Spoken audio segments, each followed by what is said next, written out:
All right, it's 8:30 at night. Yes. And we're just now getting to start this process because somebody ate too much Indian food and took a nap. That is not my fault. He suggested Indian food, and that's what happens. You eat Indian food, you want to take a nap. Yeah, I went looking for her. We got home from the Indian food. I don't normally nap either. I wanted to go potty, and then I came back and somebody was asleep on the couch. Yep. So I ate too much buttered chicken. It was really good. But if you can't tell by the laid-back atmosphere, Yep. This is our annual Q&A. That it is. We get questions about why we don't do more of these. They just take forever.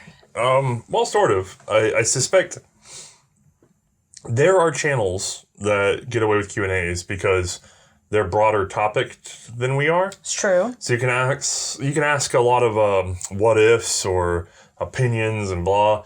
And the problem is for me, whenever I get asked a question, I try to get the answer As correct as possible. which usually requires some level of attention or research. Yep. Or it's more of an opinion question. And there's only so many of those you can really ask. So I feel like when we do them too often, they become boring. Yeah. And also, it's not really the focus of the channel. The focus of the channel is the primers and the research and all that other Yeah, shit. it can take a lot of overhead to do this sort of thing. I don't know how we're still trying to find the room to do like a once a month live show, Oh, yeah. which we're still not sure what that would look like. So We have some ideas. We're tossing that around, but I think there's actually a question about that in there. yeah, okay. So this is the usual. We're a little late. I think we usually do it a little bit earlier in the year. Yeah, I think we typically have done it around March. So we are a little bit late on this one. But timing just happened to work out this time around. We had some We had a guests guest. in we had town. A guest. Yeah. And we had gone out. Well, we had to do a couple of events, and then we had a guest right after, and that was really awful for production. And then, to be frank, This is not product placement. I'm just thirsty. the episodes that are upcoming for anybody that's worried about it. Here's a little hint. They took a lot more effort than usual. I'd That say they we did. probably for those 2 episodes we probably could have done 4 regular episodes. Yep. I just sometimes black powder is black powder. So we have a Q&A. Now the questions were posed by our supporters. So Utreon, Patreon, Subscribestar. Yep. We gave them 1 each, and I feel like the turnout was a little low. You think so? I suspect we're going to hear a number of people say that they missed the announcement for it or they missed the whatever. So the announcements for it were we made sure to post on each of the platforms, so you should have gotten an alert for that. And also at the end of the episode last time around, we made sure the update was alerting patrons to the said. So if you didn't see it, check with where you get your updates from and see why they didn't update you. I'm very sorry. Yeah, But I just, given our numbers, I kind of suspected a little bit more. that's fair. So, But again, we do this once a year, so there will be another one next year. yeah, write down your questions. Yes. All right, so... Let's get started. Are you Because ready? we've got a few pages to get through. Okay, well, I've got them. Am I reading them now? I mean, You don't- it's all the way you over don't have it there. on your computer. No, I don't have it on my computer. You used because to this read is them. Well, this is monitoring the time. You used to read them. Okay, well, if you want me to read them, it's got to be a little more... Yeah, there we go. Is that big Bigger. enough? Yeah, I like the big text. Thank you. Hold on, That's let me- very nice. Center that. Yeah, Yeah, look at that okay. technology. Okay. Oh, God. No, he's not good at scrolling, though. Oh, it's very Yeah, sensitive. you're bad at scrolling. It's very All sensitive. right, well, just leave it there. It's good. So this is from Dr. B. Wait, I wonder if I can hide this. For the most part, I did people's first names, but whenever it was just something like this, I put the whole thing. So Dr. B. If it's their username on the platform, I would consider that public facing. I mean, that's fair. Okay. I just, in general, pick the first name because some of them are really long and unable to pronounce weird things. Anyway, Dr. B. If you were arming a nation for World War I and could choose all of their small arms, pistol, rifle, machine gun, which would you pick from for weapons that already existed in 1914? I made some notes to myself, and I think I do listed... see you made some notes to yourself there. Yeah, but then I didn't read the 1914 part. Okay, so then you made some notes for some guns that literally were not for that year. Yeah. That's a good job. Yeah, I did a bad job. So, 1914, rifle? Go. okay. BAR? No, it's a rifle. Oh, wait, yeah. No. Well, Also not 1914. he says machine gun. Yeah, Oh, but wait, existed in 1914. Yeah, The BR didn't exist okay. in 1914. What was in You're already failing the 1914? test Yeah, on I'm this. already failing it. Okay, 1914. I'm going to tell you, at that point, unless we're getting into experimentals, like non-adopted stuff, Not 'cause Showshas. the French had some auto rifles that existed, Yeah. but they existed. So like you could get away with like a proto Mune, you know what I mean? Okay. But I don't know that I don't know enough about this to know if that's reliable. So I think you're stuck with a bolt action. Really? Okay. Yeah, oh, yeah. So just like a really decent bolt action for the time? I mean... What was your number one bolt action from the bolt action episode? I mean, if I remember correctly... Like a Serbian Kirby? In 1908? Yeah, I think so. That's pretty good. I mean, the cartridge was decent intermediate cartridge. It was all right. Okay. As for the pistol, I mean, 1940, I could take a 1911. Yeah, okay, done. It's not too bad. Yeah. Or you can even take a Luger or something like that and have yourself a trauma mag with that. It's definitely between the 1911 and the Luger. Yeah, I think between those two. Probably, yeah, if I had to pick. Okay, what else? Well, I'm trying to... Yeah, I think that's pretty much... So you got pistol, rifle, we did that. Now you got to do a machine gun, which is actually, I think, should be broken up between light and heavy, but the problem is you don't really have a lot of light machine guns. Luckily, the Lewis did exist. So you could take the Lewis for the light. Yeah. Or a Madsen. But I'd probably go with the Lewis. Oh, yeah, Lewis. Yeah, the Lewis would be better between the two. Although the Madsen did drill a hole, but that was kind of more rifle-esque, automatic rifle. And then for the machine gun proper, existent between... MG08? You know, I've never got my hands on one, but there was the 1912, the Maxim 1912, which I believe Belgium had. Okay. That's a pretty good-looking machine gun on paper. Technically, I'm not sure. He says it already existed in 1914? Yeah, already existed in 1914. It's another gun I've never gotten my hands on. But we got our hands on one. The Vickers existed, so the Vickers would have been better than the Maxim. Vickers would have been better than the Maxim. You're not wrong. And I've had my hands on one, but not to fire, just to manipulate. But basically the German Vickers, which is the Parabellum 1913 that would have been around. So, but those are both Maxim actions. Yeah. I would not take a Hotchkiss. Really? Well, the 1914, it's got those weird, stripper clip, but, with those folded lips, essentially. It's a real reliable rig. But the problem is that the actual, clips themselves, they're really easy to damage and warp, and that really causes some severe issues with holding cartridges. I feel like I'd probably just off the cuff pick the Parabellum 1913 or the Vickers. I'd have to kind of compare them more, but they're similar enough. I think that'd be about it. I think we got it, right? Yeah, I think that's fine. Okay. I mean, I'm going to pass this. Okay. All right, this one's from Oysen. Oysen? I'm pretty sure you pronounce the I. I'm thinking it's Oysen, like hoisin sauce. I'm not putting it on the screen, yeah, it's like hoisin sauce. So just take the H off of hoisin, and you got Oysen. What you got? If you were a third party arming a revolutionary force during the World War I era, e.g. Irish, Czech, or Soviet, and you had to pick of the world's weapons to choose from, which would you pick and what factors would contribute to that choice? I feel like we kind of answered this above. Am I crazy? Well, that'd be if it was 1914. Yes. So if it's... during World War I, we have a little more He says era, options. So what if he's referring to the 1919 post-war, I wonder. uprisings? So then you would switch to picking the best stuff, which would be RSC 1917. You've even got the MB-18 for SMG option. Okay, so we're still sitting on 1911. You'd probably have I think so. The RSC 1917 is not what I would consider a very good semi-automatic rifle, but it was a semi-automatic rifle and it ran. Which means it skunked everything. Literally, yes. Yeah. So, and people have fought me on that one. I'm sorry, guys. If it's as long as it ran, as long as it runs in such a way that it doesn't catastrophically fail, when it fails, it's still going to be better than a bolt action because on that gun, it's like, oh no, it didn't cycle. Kunk kunk. Right. You just do what you would normally do. And then you can always expel the actual clip itself, the M-block clip, and then you can throw in a new one too. Yeah. So RSC 1917. The Browning.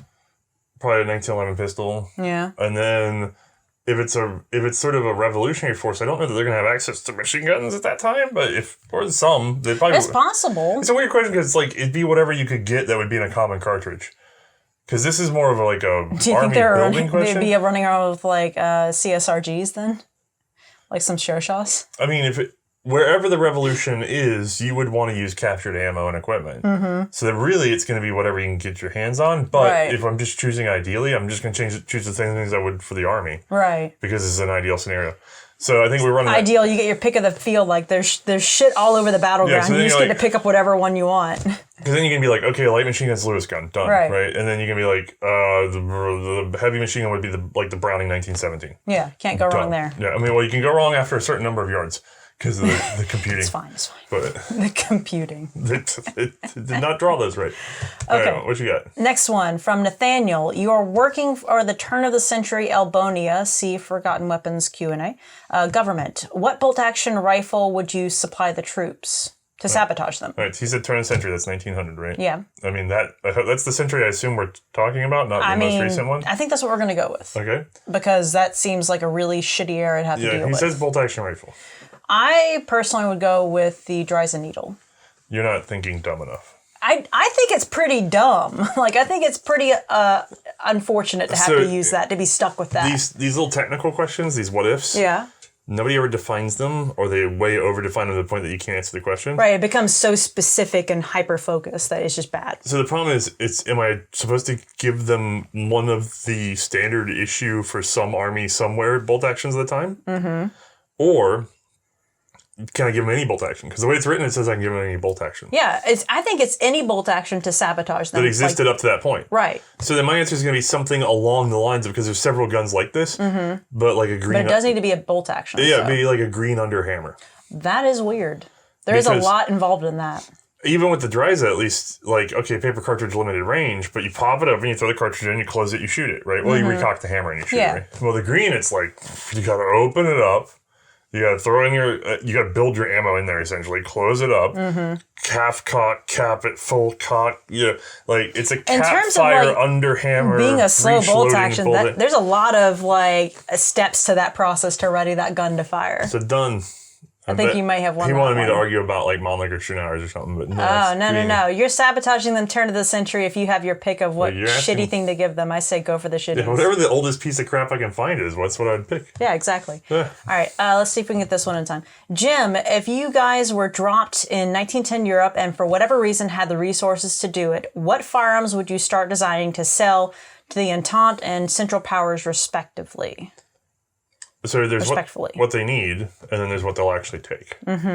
So in theory, you're going to say, oh, I'd start designing like a really good machine gun, light machine gun, those sort of things. Something that was easy to honestly stamp out and cheap to stamp out. Right, or you'd develop this, you'd be the guy that developed the submachine gun. Right. But the problem is, even during the war, John Moses Browning said, hey, I want to make this submachine gun. And the U.S. government said, we don't want that. We want an auto rifle that is crap and nobody likes. You know? I mean, it was okay, but it was... the BAR is a wonderful gun for what it's designed to do, but the design goals were stupid. Right. So the problem is I can design whatever the hell I want. By 1917-18, when things are wrapping up and I'm not going to make any money, they're still not coming around entirely to the ideas that they need to come around to. Right. So, you know who made money? Who? Do you think? Like, who really made money during the war? I mean, the Germans. Well, no, not really. I mean, the U.S. did making standard-ass bolt-action rifles, but that had nothing to do with designing one, right? I don't actually know who made money. I have no clue. Yeah, I can think of people who designed and sold their own firearms, and they made bank. Okay, who? Spain.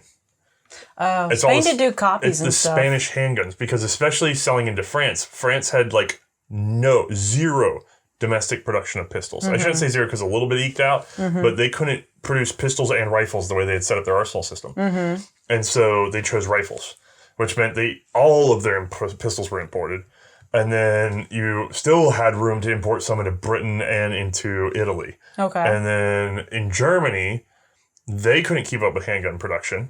And so they just bought every commercial .32 piece of garbage they could find in the market. So if you were a handgun producer in that period with a reasonable design, regardless if it was 32 ACP or 45 ACP, you would sell every dang handgun you made. That's actually a good point, because he's saying what firearm. So he's basically not saying specifically what firearm, but what firearm. So you're giving a type, essentially. What firearms would you start designing to sell to the Entente and Central Powers respectively? So not copying, but designing specifically. The answer for both is, because for the Central Powers, unless I was in Germany, I couldn't sell them anything. They couldn't even buy the Madsens that they wanted. That's true. I mean? So the problem is I can't necessarily sell to Germany easily.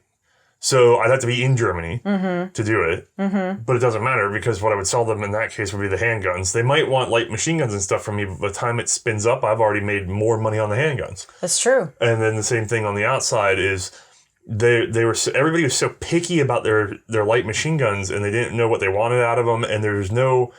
I guess this would it says start designing to sell. Right. And not necessarily that you would have like $2 million to set up a factory. So if you can't get it up to an economy of scale, the design's not making you anything. Right. Unless, look, I'm in Spain and I have a regional Spanish patent on something, and then I license it all to these guys, and I make a little bit of a commission on each one sold. That's the way they make money. This guy. Yeah. So, All right, let's take a pause for the cameras. okay. All right, next one. Orcavino. Or Cavino. Orcavino, sure, whatever. Magical hypothetical. Or Cavino. Yeah. Magical hypothetical scenario. Would you rather have the French army in 1917 armed with nothing but Showshas or armed with nothing but RSCs? There is no in between for this scenario. It's one or the other. So they're armed with nothing but Showshas or nothing but RSCs. Into the Showshas.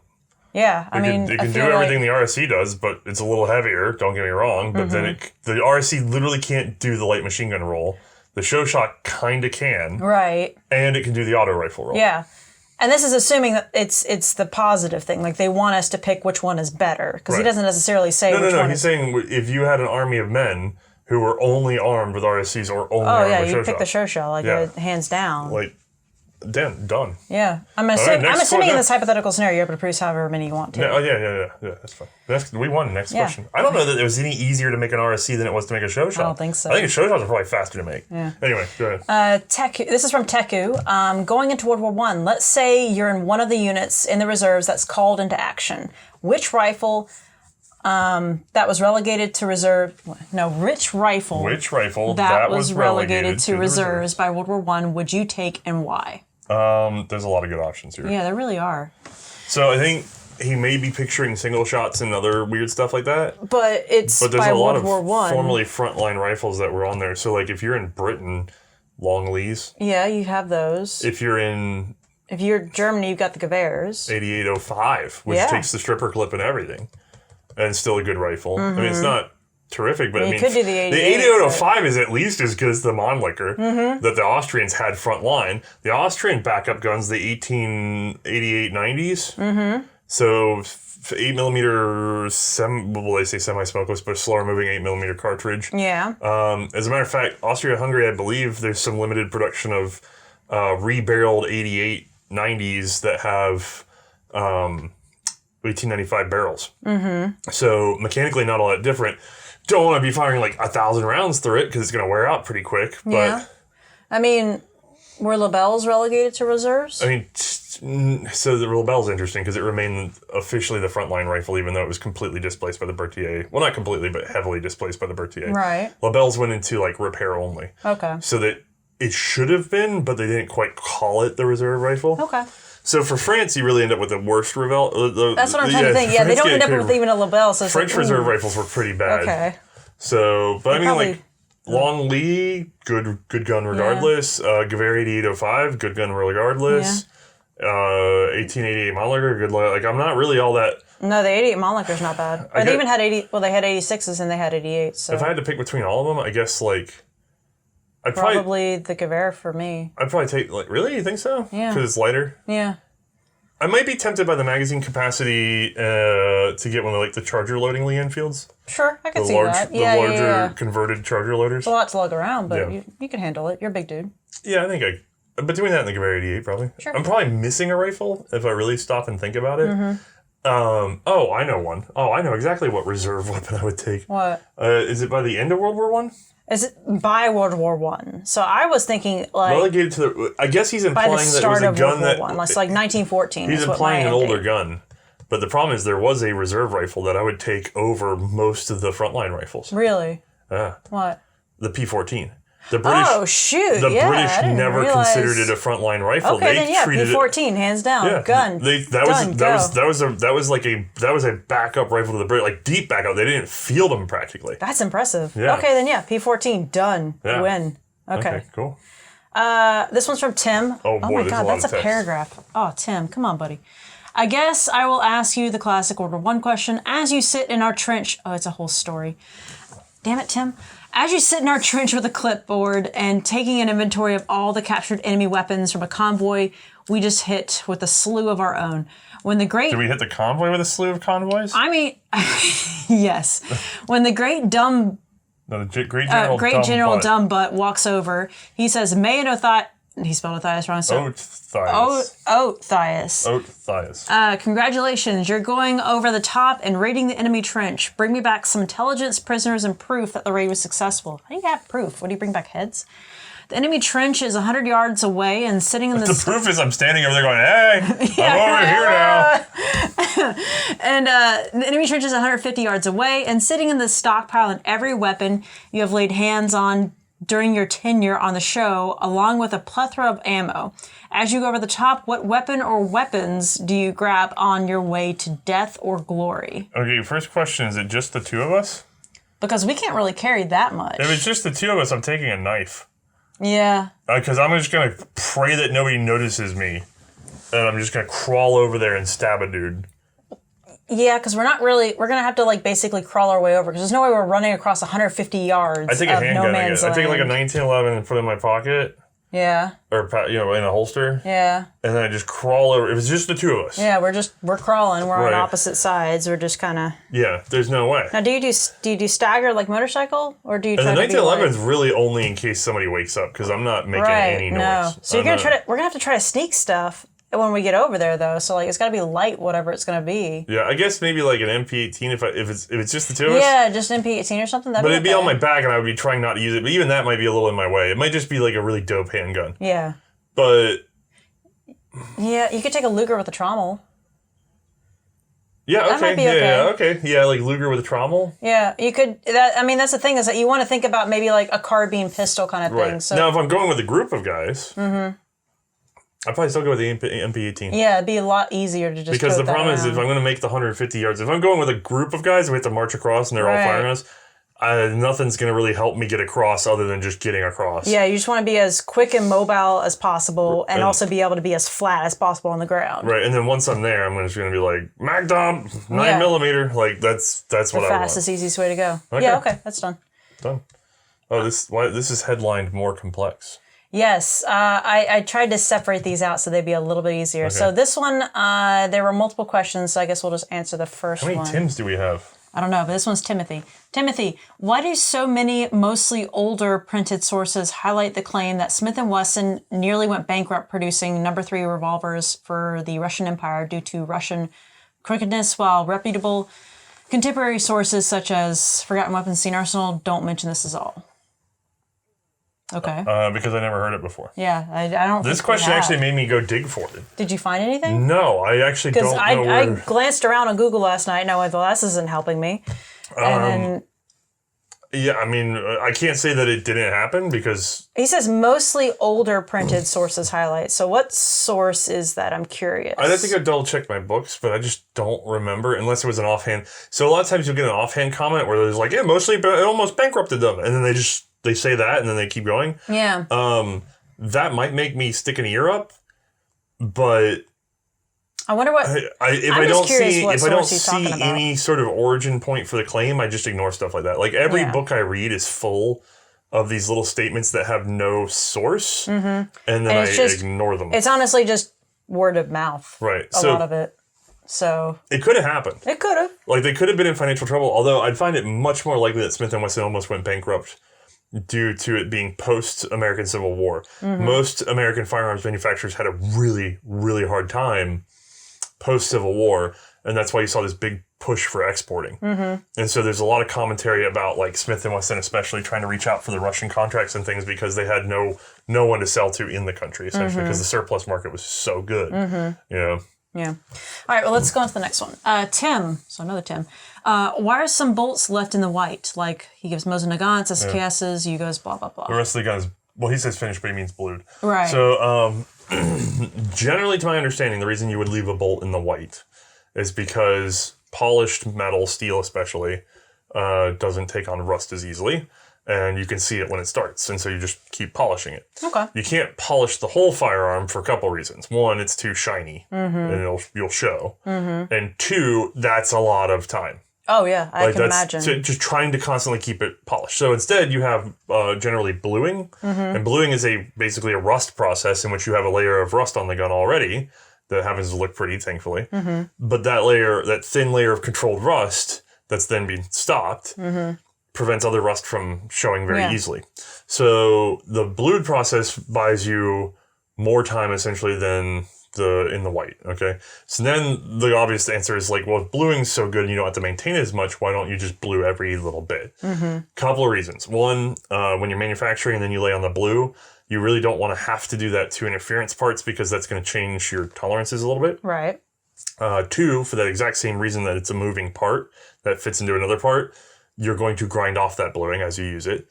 So if you look at a lot of guns that have blued bolts and things like that, they tend to have wear in certain spots. Also, generally, the older it is, the less good the bluing. Yeah, the process was improved over time. A lot of people really underestimate how hard it was to blue things back in the day. Also, during certain periods, you have high nickel content steels or stronger steels that don't take to bluing as well. So it could be that in certain armies. In other words, there's a number of factors in which trying to get to the point in which you have a moving surface, an engaging surface that is a harder metal, that is blah, blah, blah, blah, blah, all these things go into it, right?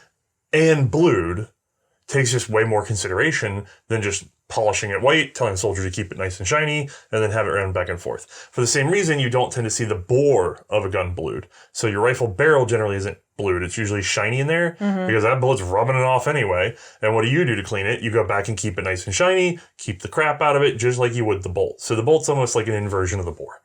Fair.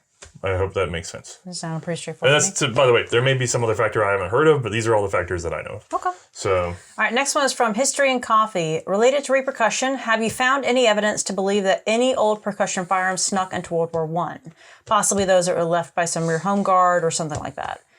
I don't recall any stories, but I wouldn't be surprised if someone was desperate enough and they had nothing. Yeah, did somebody bring one? Maybe. But I've never seen a personal account of it. I've seen personal accounts of certain things. I've seen personal accounts of German flyers with it. Like, I know of one personal account where a German flyer says he took up an A5 shotgun. I know of one personal account where a U.S. serviceman bought a Winchester lever-action shotgun at a pawn shop and took it with his machine gun detachment. And so these are personal stories, personal accounts. Right. But as far as knowing a personal story of someone recounting this, I don't know of anyone off the top of my head. And there's none of the famous ones out there either. Right. As a matter of fact, even just skipping the percussion stuff, even going back to like the single-action army, because a lot of people really want that to have shown up in World War I.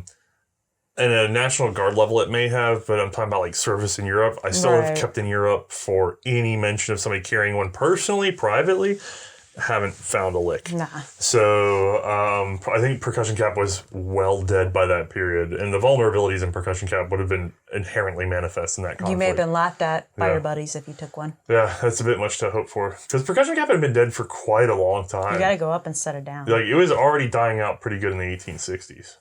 All right, this one is by Primark. If a strategically significant quantity of small bore intermediate ammunition suddenly appeared in World War I, how would the various powers try and use it? He assumes none of them would jump to a fully conceptualized assault rifle.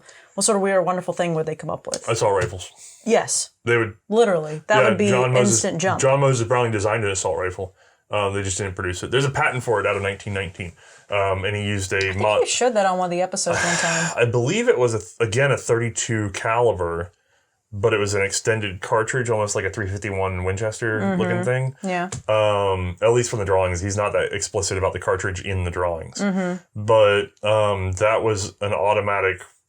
I believe even select fire carbine, although I'm going off in memory, you guys. Like, read the patent. I mean, they're already trying with things like the Pedersen device and stuff like that just did not work out. Yeah, if you go, I don't know how much overlay we're doing for this episode because it's probably going to be a lot of work. Right. But if you go to like patents.google.com, put in a range of like 1918 to 1920 and drop in John Browning as the inventor, it'll pop right up. You can take a look at that thing. Yeah.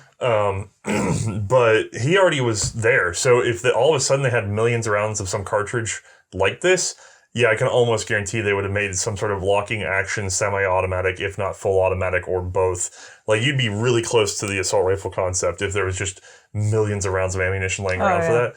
And they would jump on that. They'd be curious where the hell it came from. Yeah, they'd be worried about that for, I'm sure, a little bit. Test the ammo. Yeah, but it's interesting how much armies will try to position a gun around a cartridge. They've done it before. Millions of rounds available. Yeah. So, no, you probably would have seen it. I mean, they were already kind of pushing it. Russia kind of did this. They had 6.5 in their inventory. And so what did they do? They had the Arisakos. No. But I'm saying they developed a semi-automatic rifle, select fire. They developed what people argue is the first assault rifle based on the fact that they were using this cartridge and that it was working better than their own rim cartridge. And so it got rolled into their auto rifle experiments. So, like, when the ammo's around, people use it, So it probably would have gotten used, actually. Fair. right, let's take a pause for the cameras real quick. Okay. You keep saying cameras? There's only one camera in May. Okay. We're not using the other. I know. I'm just so used to there being like all the cameras. Will you move your foot away from the recording devices? I'm going to push the button. Don't do it. Okay. All right, this is from Bumroy V2. Bumroy V2. Yeah, it was all one word, so that was the first name. We know that 8mm Lebel was dimensionally one of the worst rifle cartridges. Did any handgun cartridge have similar terrible dimensions, but was kept in service for logistics' sake? I don't think any of them were 9mm Parabellum. Good job. You think I'm kidding? Really? Well, from Gary Luger's perspective. I mean... Because he made this beautiful bottleneck cartridge. Mm-hmm. And then the government's like, well, we want it bigger. And then like, well, the biggest we can make it without changing the gun is to just like blow it out. Yeah, straight wall it. Which is literally the opposite of the Lebel problem where it's just like, well, we already have this cartridge. We'll just neck it down, right? Mm-hmm. So it's 180 inverted. Mm-hmm. And then Luger hated it. I mean, to the point that he developed that obturation ring thing for the Luger pistol's chamber area because he really wanted a necked case. But they had already blown out his precious cartridge to make this awful 9mm crap. And that is still in service. Like, do you know how furious he would be to find out that they just kept going with it? They were like, oh, this is great. Forever. He's just rolling in his grave perpetually for that. Yeah, no, he's, Why did they straight wall my babe? What'd they do to my boy? Yeah, what they do to my boy? They straight walled him. Oh, my God. But, you know, everybody else didn't care. But it wasn't actually a disaster, obviously. It still runs. Yeah. But Luger was mad. No, I don't actually know of anything that was that bad for pistol cartridges.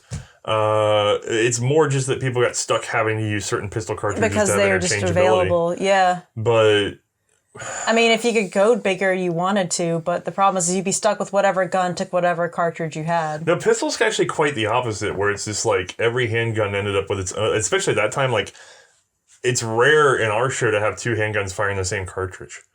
As a matter of fact, no, you say that 32s. There was like a huge stint of 32s. Because that was the. If you think about it, 32 is like the only standard cartridge in that period. Yeah. Period. Like, I mean, like that was everything took 32 across the board. If it was a pistol that was a smaller pistol and considered quote unquote pocketable, it was a 32. Yeah. So like the Lugers were 9mm or 7.65 Parabellum, right? Mm-hmm. But nothing else was. Right, 45 ACP in the U.S. We managed to get some revolvers chambered in it to sort of share logistics. Right, which is kind of the weirdest thing in revolver terms, in that they're just like, well, we're sticking with 45 ACP, so put this half moon clip on it, and that'll work. But yeah, they made the gun work with the ammo. I mean, you look at Austria-Hungary, where it's just like, well, we've got this revolver cartridge, and this revolver cartridge, and this pistol cartridge, and this pistol cartridge, and this pistol cartridge, and this pistol cartridge. Like, I mean, it is like.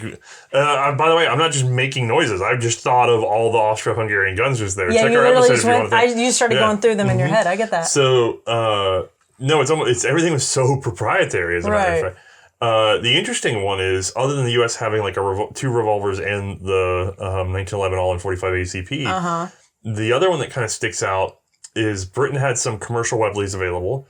They did, along with say like the weird stuff like the Fosbury that was basically gone by this point, but was around. But it's all basically Webleys in their cartridge, but at least there's some selection. And then those are 4.55 Webley, right? Yeah. Yep. But the other kind of interesting one, not that they were in the war, but at the time. You know, like one of the few pistol cartridges we managed to shoot twice is 9mm Largo. Oh, yeah, that's true. Because that was fielded by Spain in both the Bergman and the Campoguito. Yep. And then Denmark also had it, and Germany got a hold of that. But, you know, you think about it, but at that time, there were more guns in 9mm Largo than 9mm Parabellum. That's weird to think about. Yeah. Yeah. That was the winner at the time. Largo, if it weren't for World War I and sort of the German surplus system, right, you might have seen Largo appear as the standard as the top dog for a while there. If not, until today. You might not be wrong. Yeah. Luger could have won. Not really. Largo could have won. Yeah. All right, next question, I guess, right? Yeah. Sorry, that was way off track of what he asked, but it was while we're thinking about pistol cartridges. All right, this one's from Sean. The Mauser, in one way or the other, has been manufactured, in the 1960s? That's his question. When would you say the Mauser pattern was fully developed? I'm saying whenever they give multiple... He actually gave multiple questions. Your first is 71, 71, 84. 87 with the Ottomans. I'm missing the Serbians, but we haven't covered that in detail. No, that's fine. Then you have like the 1890 Turk. Okay. Then you have the 1880. You have the 1889 Belgian, which they forced the jacket issue. So Mauser's version is more the 1890 Turk. Right. Then you have the 1891, which is just a slight evolution of the Turk. But not much. Yeah, there's really barely any. Then you have like the Spanish style 93. Swedish 94, which are very close. Ottoman 93 as well? Yeah, and then, the Ottoman 93 is just a cutoff on the Spanish 93. Okay. The Swedish 94, which is right there with the Ottoman 93 and the Spanish 93. Then we get into like the vaguely little changes that are the 95, don't matter much. But then the big jump is the 98, and then everything after the 98 is sort of 98 derived, right? Yeah. So when was the Mauser pattern itself fully developed? Arguably, the 98 pattern is the 98 plus Serbian improvements would be the furthest advancement. Yeah, that's what I was thinking, yeah. But if we're talking about fully developed as in, I consider this to be a defined thing, and then everything after this point is sort of minor... Like minor tweaks and stuff like that? Right. When do I think it stopped being changes? Well, it'd probably be from the biggest jump from the 91 to the 93, I would think. I think so, too. I think the 93 would be when you're just about done with it, and everything after that's tweaking. Because it's really just a selection of cock on open versus cock on close and some very minor modifications. But that's probably the biggest one. Even then, it's really the big jump between the 91 and the 93 is the magazine system and the inclusion of some more gas shielding. And that was really necessary, yeah, too. and gas shielding is still sort of like the major change for the 98 as well in a lot of ways. So, yeah, I think once you're getting to the point where you're just sort of tweaking for gas problems, yeah, okay. Yes, yeah, I could see that. 93? Yeah, we'll go with that. Okay. Next one is by Patrick. The M95 Mannlicher is often compared unfavorably to the Mausers and their derivatives in the context of the Great War. The 95 straight pull. Yes. Okay. But I feel it was actually a fairly strong contender in the 1895 before the Mauser had gained dominance. So, compared to its actual contemporary designs such as the 1891 Mosin, the Longlees with no chargers, the Gewehr 8, the French Lebel, and other designs of the period, do you feel the M95 was a good service rifle? Okay, so without reading anything I might note on. Right, so I'm not looking down. I'm trying to make sure. So I have some notes it's blocked to myself. off below, at least for me, for the most part. So comparing it to the 91 Mosin, it's been a while since we shot the those. Do you remember Gewehr those 8, the guns? French Lebel. It has been a while, but I do remember them kicking like mules. No, you're thinking the 8x56. The 8x50 cartridge was actually pretty good out of that gun. I'm trying to remember the 95 then, because I guess I'm remembering the recoil on it wrong. We have one right there. Yeah. Okay. Yeah. They're very narrow. They're very light for how big they are. They're very open, though. Yeah, that's the problem I'm looking at right here is that it has a very open top and surrounding of the action. I'm going to be honest, I'm going to make some people mad. I distinctly love and the bottom, too. Yeah. No, it's really open, susceptible to mud and muck. I love the 1895 Mannlicher because essentially it's like one step removed from being a semi-automatic rifle. Oh, yeah. It's actually too advanced. In that it's a straight pull with a turn bolt system and all this other stuff. I mean, you add a gas tube and it's like semi-automatic, right? The problem I have with the Mannlicher, there's a couple of them. Open magazine. Yeah, that bottom opening is bad. One directional end block clip. It had the ridges at the top of it, so you could at least feel it in the dark. But come on. And it bothers me because the Germans fixed that problem in 1888. The Italians in 1891 had a flippable clip, right? And they're exporting them to the Netherlands and stuff, right? From Steyr, with a flippable clip. What do they do for the army? One directional rim ground clip. Yeah. And a lot of it's the rim. That's really good. But the Dutch had rims and they still managed to get two-way clip. Apparently it's still too complex.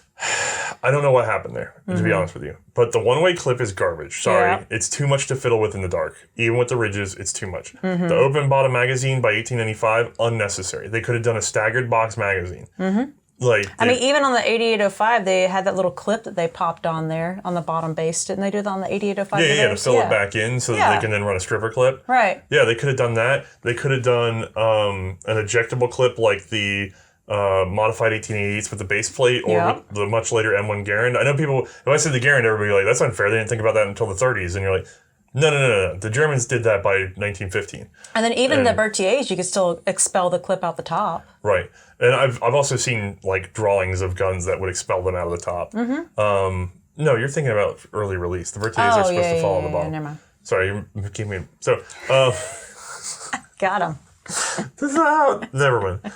Really, it's all around the magazine system. It's the big problems.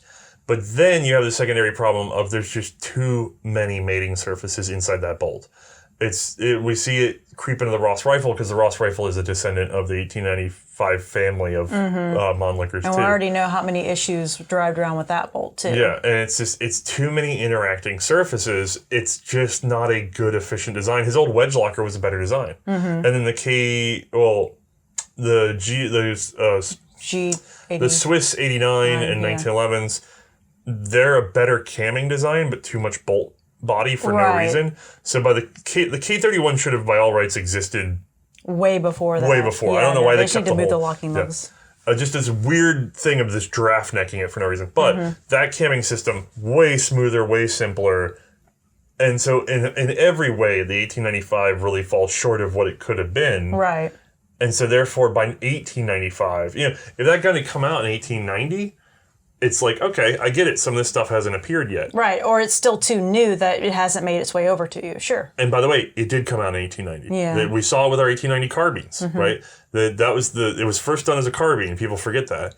And then with very tiny tweaks, it became the 1895. So really, by 1895, the 1895 gun is a sign of institutional momentum and already having the tooling set up and already having the clips made. So they weren't going to change it. It was too expensive and things were already in motion. Right, which was stupid because the world had changed. Right. And they should have gone... They should have adapted. Because don't forget, the 1893 Swiss is an 1890 carbine plus a detachable box magazine, already way better. Yeah. I know you had personal problems with that gun. Well, that's just because I happened to find the right timing to strip the bolt out the back. Well, you could have had a totally different bolt stop and you'd have been happy. Oh, yeah. But just having the better magazine goes a long way. Oh, yeah. Night and day. In that gun, which, by the way, 2 years before they go and do what?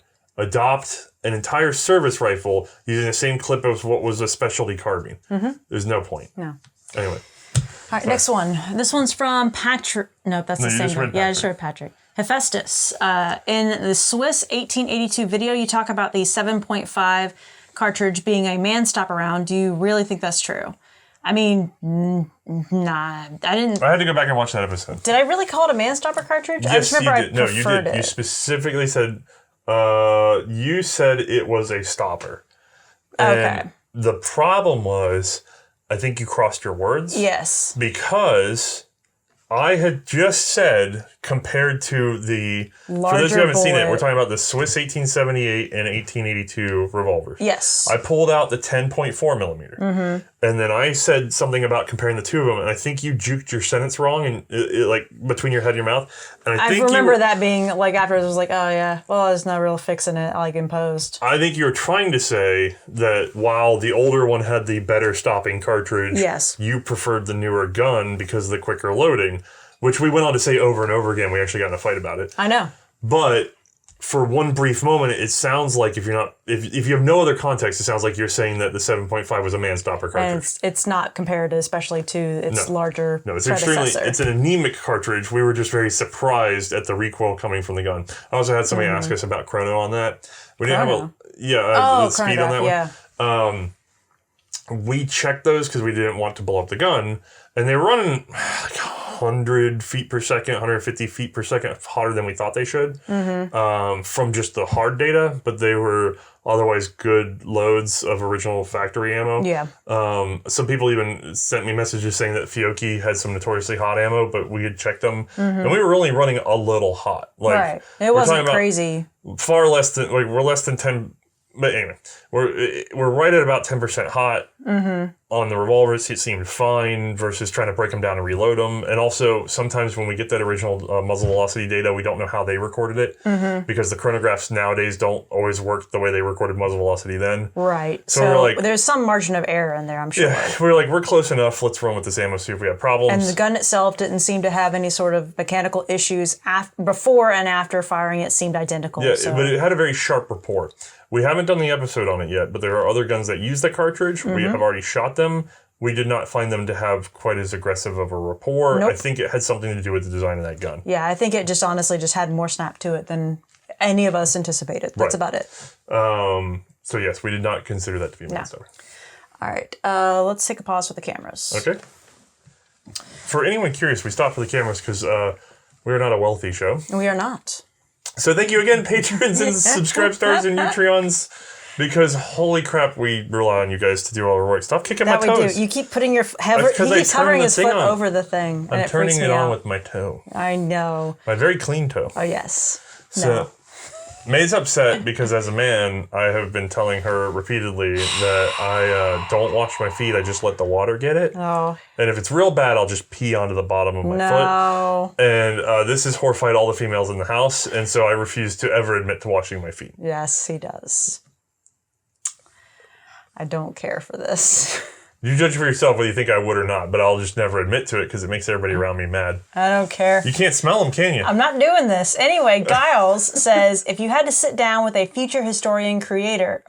We didn't answer the thing, though. The reason we have to stop every 20 minutes I'm sorry. is because our cameras are DSLRs that heat up and have a limit. That they do. It's about a 20-minute limit, but we tend to err on the side of caution, do about 15 to 18. And then everybody yells at us to get a different camera set up, and you know what the problem is? We already paid for these. Yeah, and these are already here. They work great for a thing that we film 10 minutes at a time normally. Yeah. So. And these are also our outdoor cameras, too. They work very well. Yeah. Once a year, they're not efficient. Yeah, but that's about it. That's okay. Yeah. All right, so go ahead. All right, so Giles has asked, if you had to sit down... Giles? I think it's Giles. Okay. I don't think it's Giles. What Giles sounds right. No. If you had to sit down with a future historian collector born post-2000... Oh, my God, so they're so young. There are people born post-2000 and they can drink now. Oh, wow, they can. It's 2022. When did that happen? We lost 2 years, but go ahead. And some of the 20th century evolution of firearms design. I'm going to cover this word up for you. I'm not looking at it, but could only show them one gun to represent 100 years of development. Which one would you choose? Go, May. 100 years of development. Which one would I choose? Right. So it's from 1900 to now. Oh, wait, so I can pick modern stuff. Well, no, I guess it'd be actually kind of weird. I'm going to go from 1900 to 2000 because I don't think he means from 1922 to now. That would be a little weird. And show them basically something that represents 100 years of development. Right. I'm trying to think of modern shit. Like, I guess you could probably just show them, you probably could just go around showing them a Glock and they would be entertained by that. Yeah, well, polymer. Actually, you know what? I might have to. My answer is going to get a little weird now. Then, my first instinct. Well, no, until 2000, I'd still probably stick with my answer. But post 2000, I'd probably change it a little bit. Although there are some polymers before that. So I immediately thought of the High Point. Okay. And everybody will get mad at me, but I don't care. Why? Because you got to understand that, especially this latter half of the century. A lot of gun design has been min-maxing. It's been how to use minimal materials to get a reliable firearm. Yeah.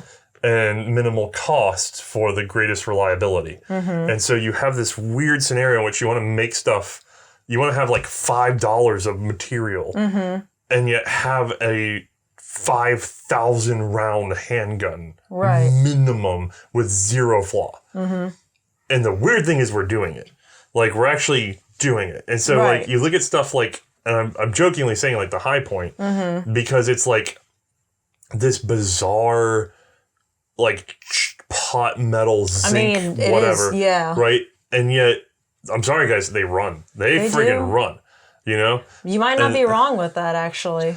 And then a lot of the reason they can't even run at all is because the ammunition has become really tight and reliable in tolerances. So our ammo today, and I always have to have this argument because we did the AR question about World War I, it's like they blow up in World War I. Well, yeah, because ammo reliance back then was just like down the crapper. Yeah, you'd have too much variance in ammo back then. Right. So really the biggest things that we have going for us today is extremely tight tolerances on ammo. And we have really well min-max guns, so you can take a hunk of plastic and some metal, fit it together. Also, there's a lot of like minimally intersecting parts. We see this a lot in 3D printing nowadays. That's what I was honestly thinking about, was 3D printing, because effectively you're able to make parts that function with even the ammo now. Well, not really. You're making a host, and this is also.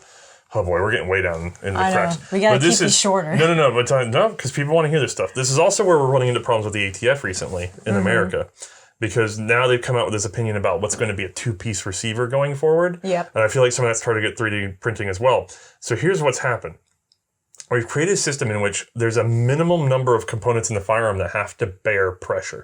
So people talk about why I complain about the fact that the Lee Enfield's rear locking. And I say because over time there's compression there, and also it requires you mechanically to have the entire length of the receiver be rigid enough in order to extend those rear locking lugs all the way to the rear. Right. If you talk to anybody in 3D printing, they love any firearm that locks at the front of the bolt directly into the barrel, especially skipping the receiver. Right. Because then all they need is a barrel and bolt, and then they can build everything else around it out of crap plastic, and it'll hold together. So like Setmies are a good example of this, right? Oh, yeah. So people are like, I would never shoot a 3D printed 308. And it's just like, why? The bolt is locking into the barrel. The plastic is just a shell, you know? And so that's what I kind of, these are the things I would show people. I'm trying to think of a firearm that encapsulates all of it because it's very short notice to think of these sort of things. But the idea is to find a firearm that is using the minimum of stressed components, the cheapest of materials, and yet can have the highest round count, because that's really where it's going. It has to last the longest, too. Right. Yeah. So anyway, separate, and I'm sorry I'm now answering a separate question that's not here, but in that realm of trying to show that, that's why we now see even changes in the government where they're trying to say two things can be the receiver at the same time, because previously their obsession was to control the trigger group, because that's where the full auto functionality would be. And the assumption was like, well, of course, large sections of the gun have to be pressure bearing. It's a gun. Right. And so you get into things like the AR where the lower is the receiver, which makes no sense historically. It's not the pressure bearing component. Nope. But then the FAL, it's elsewhere, and it's all over the place. So you start to see it going awry when they start doing like the SETME imports, and they're like, well, you can't have this kind of receiver because then it could fit the lower, because now they're realizing, wait, which one's which are we controlling? Right. And now you're hearing two-part receiver because they want to control both. And they can't, they're tired of talking out both sides of their face, so they're just going to make up something new. And so this is where, again, another part of modern firearms production is colliding with what used to be traditional law, which is modularity, because everything's so interchangeable and everything's its own group of parts. So you just take this one upper and you slap it on. And so modularity, simplicity of construction, simplicity of the number of pressure-bearing parts, you guys get the idea. So I joke and said the high point, but the high point might not be the best example of that. You might want to find something more along the lines of, I might have to show them, like, if you guys follow Matt LaRosier and Floodbusters, he was handling I don't know who is the originator on that one. I got to talk to him, and he's going to curse me because it's probably him and he's going to yell at me, but I don't want to give too much credit the wrong way. I'd probably go with the 3D printed SETME that I saw, just to be like, check this out, because you can. It'd be pretty rad, yeah, and it's it just would a be minimum a number huge of parts. development. Yeah. So. And I think it would be a good way to represent 100 years of development. It's like, look, this is what it can get to. Yeah, there's also, don't forget, we have different design goals now than we did then. So I drooled over the Swiss 78 for its simplicity as a revolver.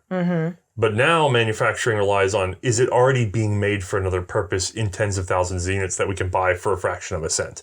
So in other words, even if you have to use 5 springs, if there are 5 pre-made springs in the market versus making one flat spring custom, they'll use the 5 springs. And so the design evolution has gotten really weird. So this is actually kind of a difficult question to answer, honestly, without really sitting down and going through more modern firearms, and I'm not that well versed in them. Yeah. So hopefully I gave you guys food for thought, at least on that question. May's judging me for answering it. I mean, I'm judging him for it because this is going to be a long night then. We do it once a year, and we go until the wheels fall off. All right, this is from E. Raj. If shotguns in World War I... It's E. Raja. If shotguns in World War I sucked, why they came better in World War II, or did they? In other words, why did they bring them back for World War II? And also, why were they cool in World War II? Or were they cool in World War II? I mean, in general, they're cool looking, but I mean, functionality-wise, there's an issue. I am very poorly researched in World War II use of shotguns. To my present understanding, and I could be wrong, because this is just me going from memory of vaguely reading, I believe they were more common in the Pacific for short-range use, but I am not 100% sure. That might be just a fudism that got in my head. Frankly, we haven't gotten into a lot of external or research past World War One. The one thing I do know is because of our research for World War One on the ammo, because I started asking ammo questions and I dug into the ammo section for World War Two. Right, so we got to know things like issues with paper cartridges and things like that. They ran into the exact same problem. And that was in the Pacific as well, especially, is that they took the waxed paper cartridges, which everybody says, well, if they're waxed, they should be sealed. Yeah, until you bend them a little bit. Like if the wax will crack, it'll melt off and heat. Eventually, it goes in your pocket, comes back out. Anyway, they had exactly the same problems with sticking and rusting and locking up. And then they had to reintroduce high brass again. I was like, but then what about the brass ones? Yeah, they had to go brass.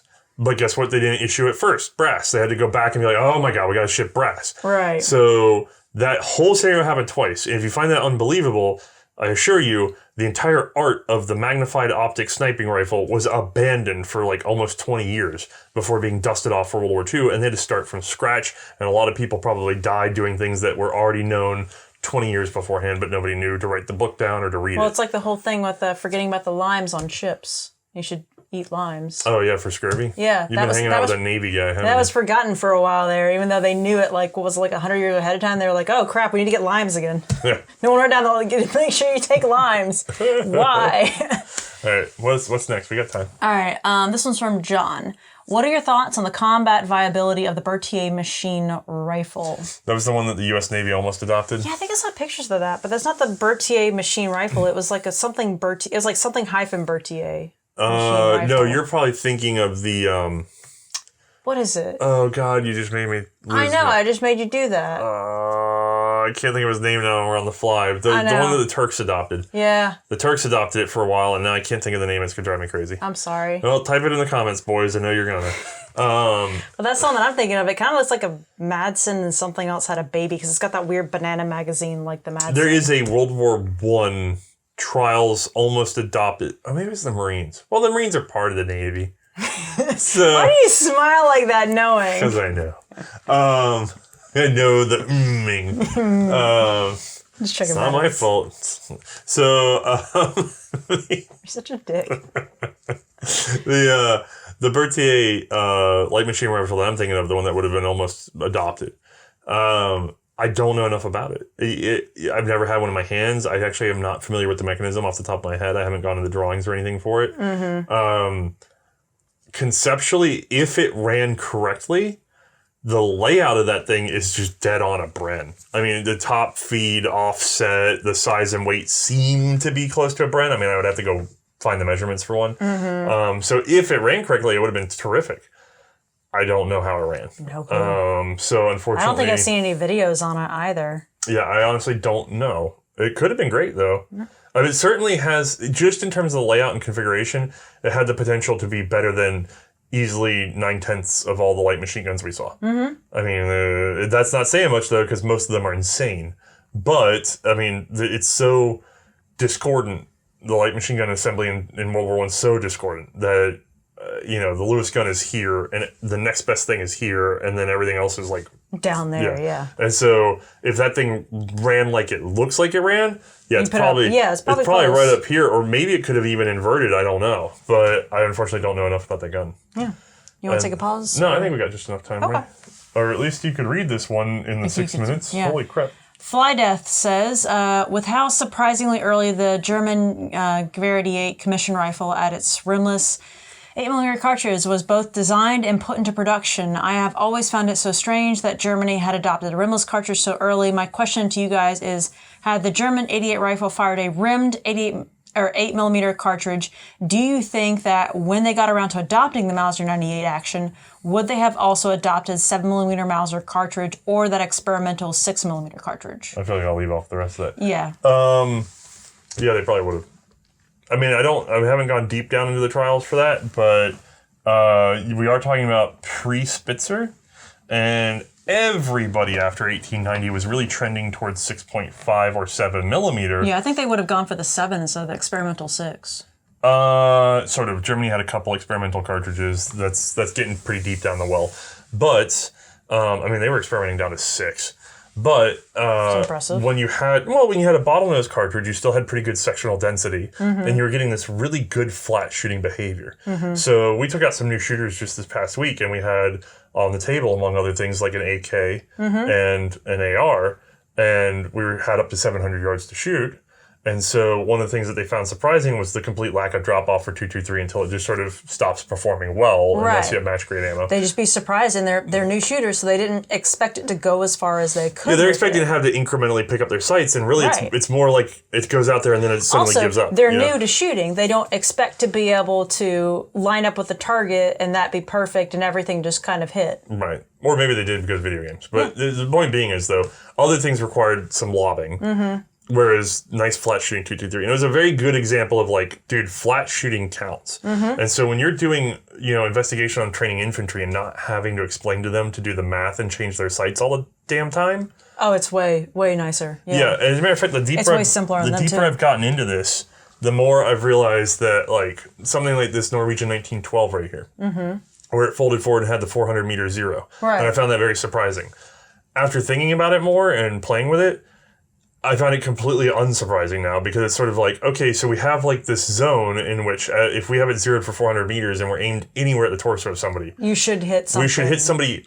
I mean, theoretically, that's putting you at a midpoint to give you almost 1,000 yards of something. You know what I mean? And it's like, yeah, you're not really going to screw it up that bad at 100 meters. They wanted to make it... And you're still going to be possibly hitting them at like 800 meters. They're trying to min-max for the shooter, essentially. Right. It's just like give them the best opportunity. The easiest opportunity. So everybody was going for flatter shooting until Spitzer, and then everybody just suddenly could go flatter. So once you get Spitzer, then you can take even the 8mm and just... And you even see Japan kind of goes the other way. Japan has 6.5. And then once Spitzer becomes available, then some years get added on. They're fighting where there's a lot of foliage and things like that, or they're having wind, because wind can push around. There's all sorts of external lots goes into ballistics. Effects, yes. But they end up going the other way. They go to a bigger diameter cartridge or bullet because they get some of that stability, they get some of that resistance back. But because it's Spitzer, they're still shooting plenty flat, right? For the ranges that they're in. So, yeah, I think at that time in that window they would have gone smaller. But I think in the long run, it kind of helped them that they didn't have that opportunity, and therefore they ended up with what might be a better cartridge for a longer period of time because of the invention of Spitzer later on. Okay, now we can take a little break, right? Oh, yeah, let's do it.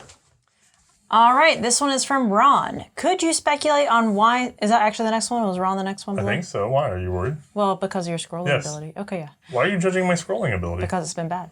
Ron, could you speculate on why so few World War I and interwar era firearms took advantage of ergonomic concepts like inline recoil to improve handling and performance? He's looking at General Thompson. The Annihilator and stuff like that. Okay. It isn't like the human body and basic physics hadn't been studied. I mean, we knew what a human body was and what it looked like, but I'm not sure that there wasn't a lot of get over it. You're an adult male and you should be able to that really kind of was a thing. Right. And B, I think there's such an obsession on getting the lock work right, like the actual mechanism right. And then C, don't forget this is the era of manually manipulated arms. So it's easy to say, oh, why didn't they think about ergonomics when why didn't they straight stock the Ross or some other bolt action rifle? And the answer is very clear. It's just like, well, if you really straight stock it, you have nowhere to put your head and then work the bolt. You know what I mean? They're actually quite ergonomic for what you're doing, which is manually working the action. You know what I mean? The problem is when you then take that away and put on an automatic system, but then you are used to this other ergonomics, you tend to get things that are set up higher because you've built up. And then... Yeah, you do kind of have to go off of... You do kind of have to deal with what is... what the soldiers are used to. Right. You do kind of have to go with that first and foremost. If you want to continue to... unless you are ready to retrain somebody on old habits. Yeah, or even without the soldier aspect of it, it's just it takes time for design ideas to catch on, and to re-gear and retool companies for manufacturing them. Yeah, and you don't always have time to sit there and think of all 300 improvements before manufacturing. You kind of have to come up with something hot. And then start sometimes you pushing have it. to go. Yeah. There's no time. And you start pushing it. And trust me, if you took everything that was a good idea and put it into one gun and hand it to somebody, they're not going to recognize it right away because they're going to go, why does it look like this? Yeah, it's going to disturb them. It's going to seem so alien that they're going to be uncomfortable with it. I give you one example. And then, people this has been a running gag with us at this point. But I do not care for the AR charging handle system. I don't like the way it works. I think it's just an ad hoc that came about because they had to take it out of the carry handle and move it to the rear. And then, because they're like, well, don't put it here. We're not going to redo all the tooling for this, so we're going to put it on a lawnmower ripcord, right? If you took that... It is a lawnmower ripcord. But you take that and you show it in World War I, even though you've got that nice, flat, everything's in a line, it's right down the stock, it's, the AR is great at recoil, right? The problem is putting that charging handle there, the first thing they're going to say is, okay, but put the damn charging handle on the side. No matter how good it is, they're going to be like, just don't put this here. It's going to get bent, twisted. It's a weird place. Why are you punching yourself in the face? They're going to expect everyone to go by their habits. Right. They're going to say, put that back on the side. And I guarantee you in little ways that was happening a lot with old firearms. Yep. And so it's a combination of like, don't overdo it. And also, we got this far. Let's just get that to work. And then we can start worrying about this other little stuff. You still see ergonomic experiments. You see really weird early bullpups and things like that. You see lots of attempts to try to clean some of this up, but all it really is ad hoc on an action that is sort of the heart of what they're playing with. And it's only after you have a several good, long-standing functional mechanisms that then down the line they start going, okay, can we get it in a line? Can we get it with these modular options? Can we get what? And so it's sort of that latter half of the century, like cleaning up the mess that was left over from inventing how the metal locks together. Right. That you really see it happen. And then honestly, I'm going to go back to time. I think time really is a massive factor because some of that stuff they just had to roll out to get things ready for whatever war was happening or pending. Yeah. To be fair, I also think ergonomics tend to follow after the sporting field. Like military tends to follow sport in terms of ergonomics, not necessarily in mechanism. It has and it has not. But definitely in terms of ergonomics, sport tends to find the shapes first because people are custom fitting. That's true. And then eventually it gets into the military parlance and they go, oh, wait a second, that is much better. Maybe it's like tennis racket handles. They've drastically improved those throughout the century. Yeah, but what about the military tennis racket handles? I don't know. I'm not sure if those are full auto yet or not. Okay, so what do we got next? Okay, let's see here. From Daniel. Is he the next one in line? Yeah. Okay. Having examined and researched 161 different firearms. God, is that 161? By this point. Yeah. Oh, wow. What pieces of engineering stand out to you? What stands out to you? I mean, what pieces of engineering stand out of all of them? Honestly, the safety setups. What are you doing? I'm going to wipe out all this stuff so you don't ask me if we covered one of them. I mean, did we cover it? I don't know. There's been some really bizarre, unique safety setups that I found quite fascinating. You mean manual safeties? Yeah, like manual safeties. Like they'll put them on revolvers of all things, and you're like, why does the revolver need a safety? That kind of stuff. But I'm trying to... So you're thinking negative. Yeah, my brain honestly goes to negative for like what stands out to me as a piece of engineering, because it stands out to me as like, it wasn't necessary, and if anything, it's a component that impacts the usability of the gun for people. See, my thing is automation, and I'm not even automation. It's actually, this kind of touches on my question from earlier, but then I was saying min-maxing for pressure bearing and all this other stuff, and it's similar to what happened there. But what really stands out to me, especially in this era, because the era we're in, is from, we're really ranging from about 1870 now. Well, with the repercussion series, we're going even further back. Well, yeah, we are actually. But we're ranging around 1870 to 1918. Yeah, maybe 19. We're understanding 1920, you do agree? Yeah. But what I've noticed most, when what's really stood out, is trying to limit the number of hand motions in order to operate a firearm. So you're talking about from start to finish, like starting to load and then fire and unload. Yeah, so I'm a human being and I have a firearm and I would like to shoot another human being with it. Okay.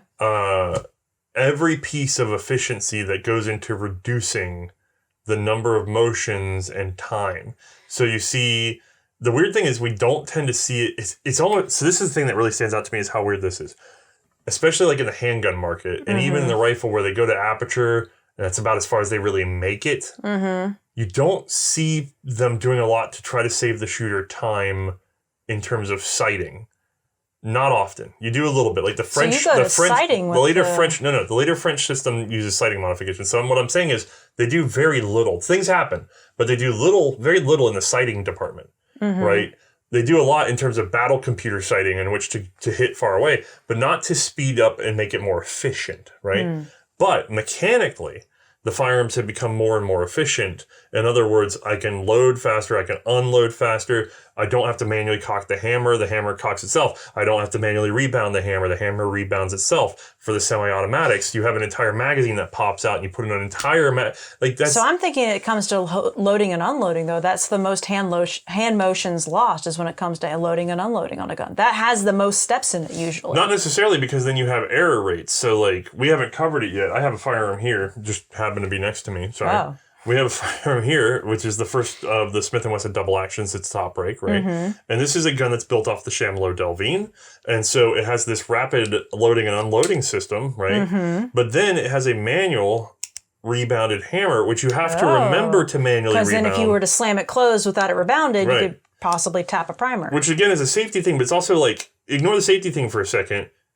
How did you get so far as to have the rapid unloading and loading, but didn't do an automatic rebounding system, which, by the way, was already around. Earlier models of the single action had a system which you couldn't open the gun without rebounding it. So it's not even necessarily a safety concern, it's an efficiency concern.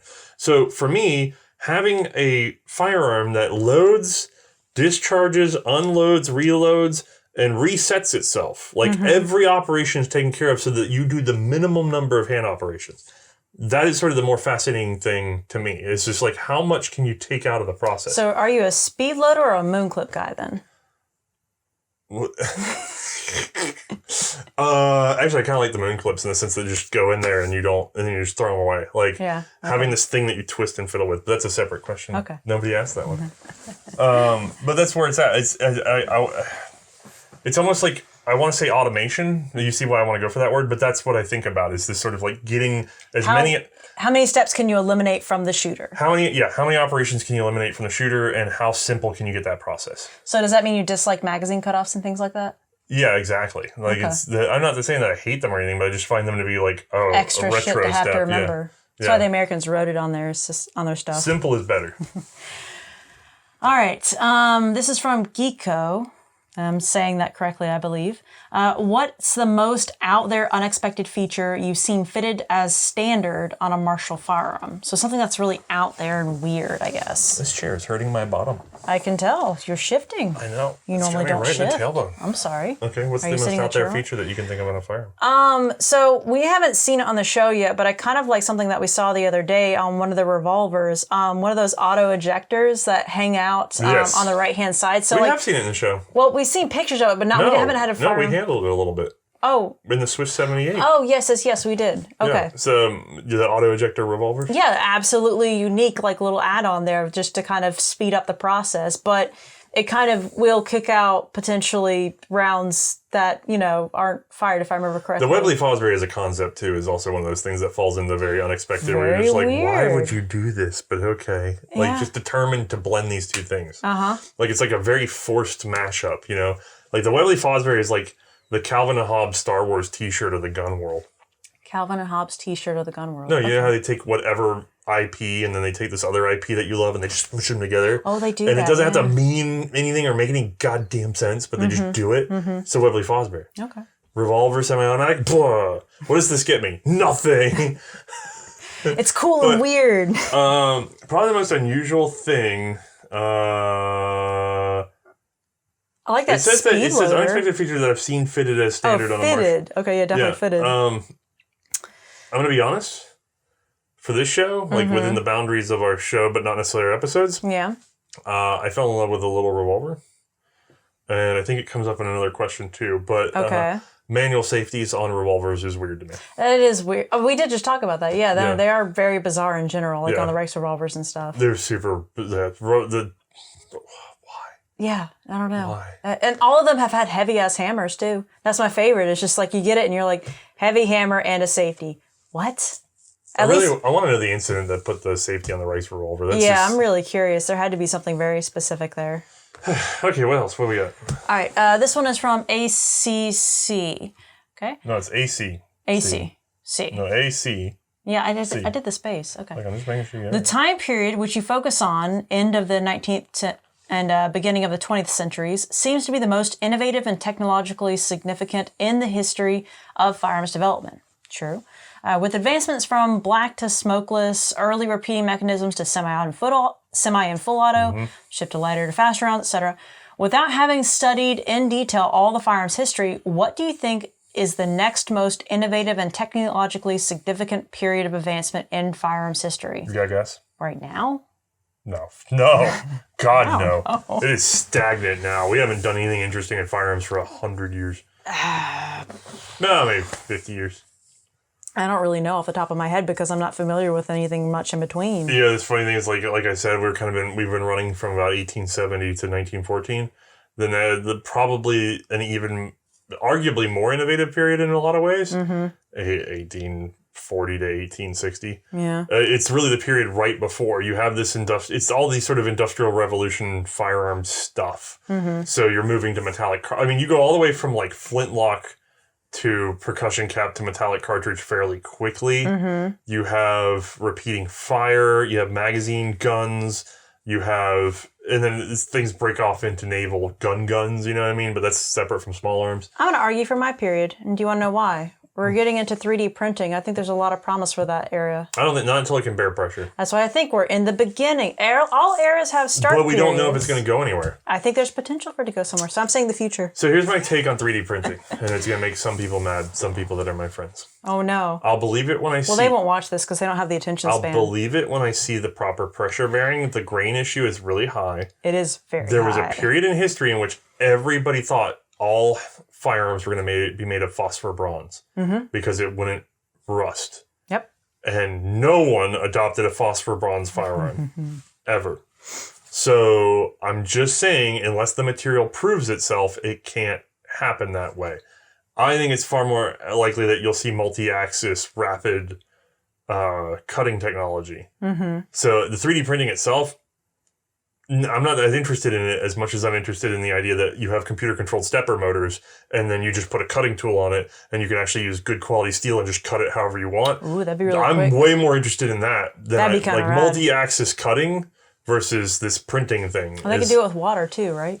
Yes. There's lots of things that people don't realize you could do with that same base technology that's not actually 3D printing. It's the printing part that I'm like... Maybe, because the printing part is almost always going to have a layered effect, which means you have a grain, a boundary, which Right, means so essentially they're shear surfaces that basically you hit the gun one way and it will shatter. You hit the gun another way, completely solid. right. Nothing's going to break it. Seems, unless somebody's going to point out there's some other process that I don't know about, great. But until I know about the process I think of with injection, Yep. it's always going to have problems. Even the sintered metal stuff, there's a problem there. You have to get it just right in orientation, and I think there's probably a better way coming down the pipeline. I could see that. All right, So- let's take a pause. No. Yeah. Okay. So anyway, sorry to summarize that, the most innovative period I think is right before the period we're in, or right before the period we've been talking about. Okay. So as a matter of fact, like I said, in terms of ammunition, really innovative. I could see that. A lot of stuff that we covered, by the way, was already extant at that time, but the ammunition wasn't there and the powder wasn't there to make it viable. So it's like right now we have a lot of technology that's waiting on battery technology to catch up. It is waiting on battery technology to catch up. Yeah. All right. Sorry. Oh, anyway. From Leonard, or Leonard, probably. Why would you? I don't know. Maybe he pronounces it I'm weird. going to check the time now. It's only 10 o'clock. Okay. Yeah, I've only had most of a Red Bull. We're still good. Okay. Turning an action upside down, a la Maxim Vickers, he says. Like the Parabellum 1913, we were just talking about this. Yeah. Seems to be a thing in firearms development. It's true. Is there some inherent reason for this? I think it's just that you're playing with the idea to get more efficient use of the space. It also might be patent aversion. No, I don't think so. No, generally what happens is the way firearms were designed is because, okay, you want to have a firearm, so you need a tube and a Some sort of breech of some sort. If you want a Yeah. breech loader, you need a movable breech, then a way to load the tube and fire it, right? So then you have your hammer or sear mechanism, whatever, right? And you have a trigger and Then you want a magazine, moves it. right? So, well, no, you want a magazine. So you bolt that on. When you bolt the magazine on, where do you put it? Well, if you put it on either side, It unbalances the gun. It also makes it wider. Yeah, well, yeah, but it unbalances it, really the big thing, because you don't want a shifting point of balance. So tube magazine shifted it forward, no good. No. Side-mounted magazines would do the same thing. So you have this vertical magazine. And you put it underneath because you can't put it up top because of the sight interference. Right, so if you put it over top, you lose your ability to sight. So then you can move it out of your way over top, but then you have to look around it, and it ruins your vision. And then that would still have the whole issue with the balance. So realistically, you then have this weird thing where it's like, okay, well, I could feed it through the sides and not have to balance the magazine at all, which would be a belt-fed system, which is what he's talking about here with the Vickers and stuff like that. So really, it's just the evolution of it. The magazine goes below. So everything's built around that. And then eventually, if you're using a belt system, you've probably built the gun in this sort of sensible way to you, because that's where all the movement was, based on everything being oriented vertically with crap below. And then at some point you go, wait a second. If I just flip this over, I have a little bit more room. Or I can feed this differently, or... Right. And so it just started one way and went the other. To be fair, this comes back the other way in that sort of the earliest pistols, a lot of them had spring over barrel, which gave a nice low bore axis. Right. And then they went, well, wait a second, we could make the gun more compact if we wrap the spring around the barrel, which still has fairly low bore axis. Shrinks it down and puts it closer to the hand. Or they put it, like 1911, under barrel, which actually really inefficient in a lot of ways, and gives you a higher bore axis. Like, ish. You can still, it depends. You could argue the extra height gives you an extra round capacity. I don't know. Not really, but okay. It's forcing the stretch of the gun. No, that's not. No, that's not how that works. But okay. So I really do think it's just the natural progression of how people think about feeding the ammo, and then it just sort of builds up from there, and they get in the habit of being oriented that way, and then eventually they go, wait a second. And then they make a more efficient feed from that system, and then they're like, oh, wow, that was way better. So that's my guess. Sure. To be fair, it doesn't happen that often. You know? No. It's happened before and since, but not as often as you'd think. Not every firearm ends up flipped upside down. No. All right, this one is from Joe. Based on comments made during Project Lightning, it seems like one of the biggest shortcomings of the Showshas was ergonomics and an extremely difficult sight picture to acquire. Considering this, why do you think the design was changed from the ergonomic-looking Showshas Sutter M1913 to the face bruiser contortion machine that is the CSRG 1915? That's simple. It was because it was rapid to make. I don't remember the Showshas Sutter M1913 site, actually. Can you pull that up? Yeah, I'll look up a Showshas. We'll do a fade into this. Oh, you're going to do a fade? Yeah, I'll do a fade. Okay, you're going to do a fade. So it looks like that. Right. So this goes back to our inversion question. The mag is over top on the Showshas Sutter. Yeah. It has these big old pop-up sights. And those sights are off to the side, I'm assuming? Yeah, they're going to have to be offset. They have to There's no way. As a matter of fact, he's having his nose is on the receiver. So I don't know that he's smelling the receiver. I don't think they improved this. I don't think they made him all that much worse. As a matter of fact, I think that gun was mostly not run from... Look at where his cheek is, too. It's almost exactly where you have to put it on the Showshas, too. Yeah, it looks like they inherited the problems. Right. Of trying to put little offset sights on a tube. Oh, that's terrible. It really looks like they were trying to avoid almost like height over bore. You know how high, like a M16A2, where they're really tall? Yeah. And it's almost like they're like, oh, we don't want to be that far off the barrel because then it would be inaccurate. You know what I mean? Right. But so they tried to be like, okay, let's get it where your head can fit, but as minimally as possible. I don't know this for a fact. It just feels like that's what they were doing. Yeah. Because I have no other explanation for how awful it is, other than people were smaller back then too. I mean, they were smaller, but even me, at average height. But you got them chubby cheeks. So... I don't remember the last time somebody pinched my cheeks. I must have been 10. You look like you enjoyed it. I was just startled because I can't remember the last time I had somebody do my cheeks. You got something on your face. I don't know where his thumb has been. My mother did that to a biker one time, and this was like a Your mother would do it to a biker. 250 pounds, 6'2". Did she get it? Tatted Whatever up. the hell it was. He had on his bad guy outfit. You know what I mean? He was at the motorcycle shop. I loved your mother. Yeah, I know. And we're in line, and he just like has something in his beard, and she goes, "You have something in your beard?" And he goes, "What?" And he's like doing the thing, and she's like, "No, left. No, my left. No." And she goes, "Oh, God damn it!" And she like pulls a hanky out of her, or like a tissue paper out of her purse, and he goes, and spits on it, and goes for him, and he goes, "Ah!" Like he fled. Yeah, that sounds like your mother. Yeah, that was my mother. Wait, did he get out of line? Oh, no, yeah, he ran away. She got up in line. She was determined. Oh, no. She was determined. Did she chase him? Because that seems like something she would do. Slightly, I had to grab her. Okay. She would have cornered him. She would have. She was terrifying. Anyway.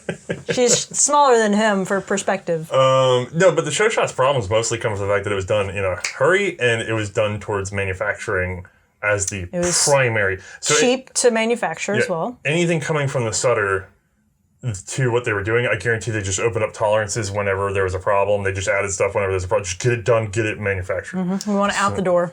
Yep.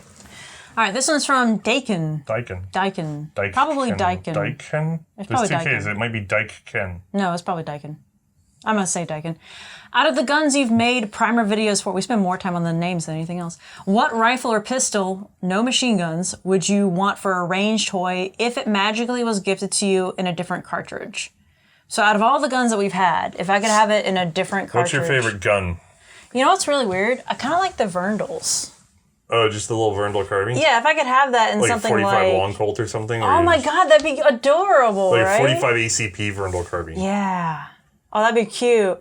That'd be really cute. See, if 3D printing was legit, I'd be able to just drop a new thing in. Yeah. And just shoot 45 See, ACP all on right, it. 3D printing people, get on that. I don't know what the bore diameter is actually now that I think about it. It's 11 but something. that would be really cute. Like, that'd be fun. It's a single shot, granted. So I kind of like the feel of the single shots lately. They're nice and slow. It kind of gives me that same black powder feeling, but not quite the fouling that you have to deal with the black powder stuff. It's only 10 o'clock. You can't be yawning yet. Why are you yawning? He didn't take a nap, that's why. Absolutely. But yeah, Verndal that'd be fantastic. Just the clicking sounds and flipping over the, I guess it's I like the breech, Verndal because you technically. flip it over and you go pop and it ejects. Yeah. You just go, Everybody ever handles when I see them flip it over And then they're they pull delicate. the cartridge out. I'm like, what Yeah. are you doing? Flip Just it over and go bap it. bap. It's fun to go bap. yeah, it's meant to do the bap. Yeah, it's literally designed to bap. That or like, that would be actually probably my top one right there. I love my FN 1900, but it's in 35 Remington, which, by the way, we had a patron send us some. Yes, And he I sent us. Well, we had the patron. if you're watching, hold on. There was a patron that sent us 3 rounds, and then there was the patron that also sent us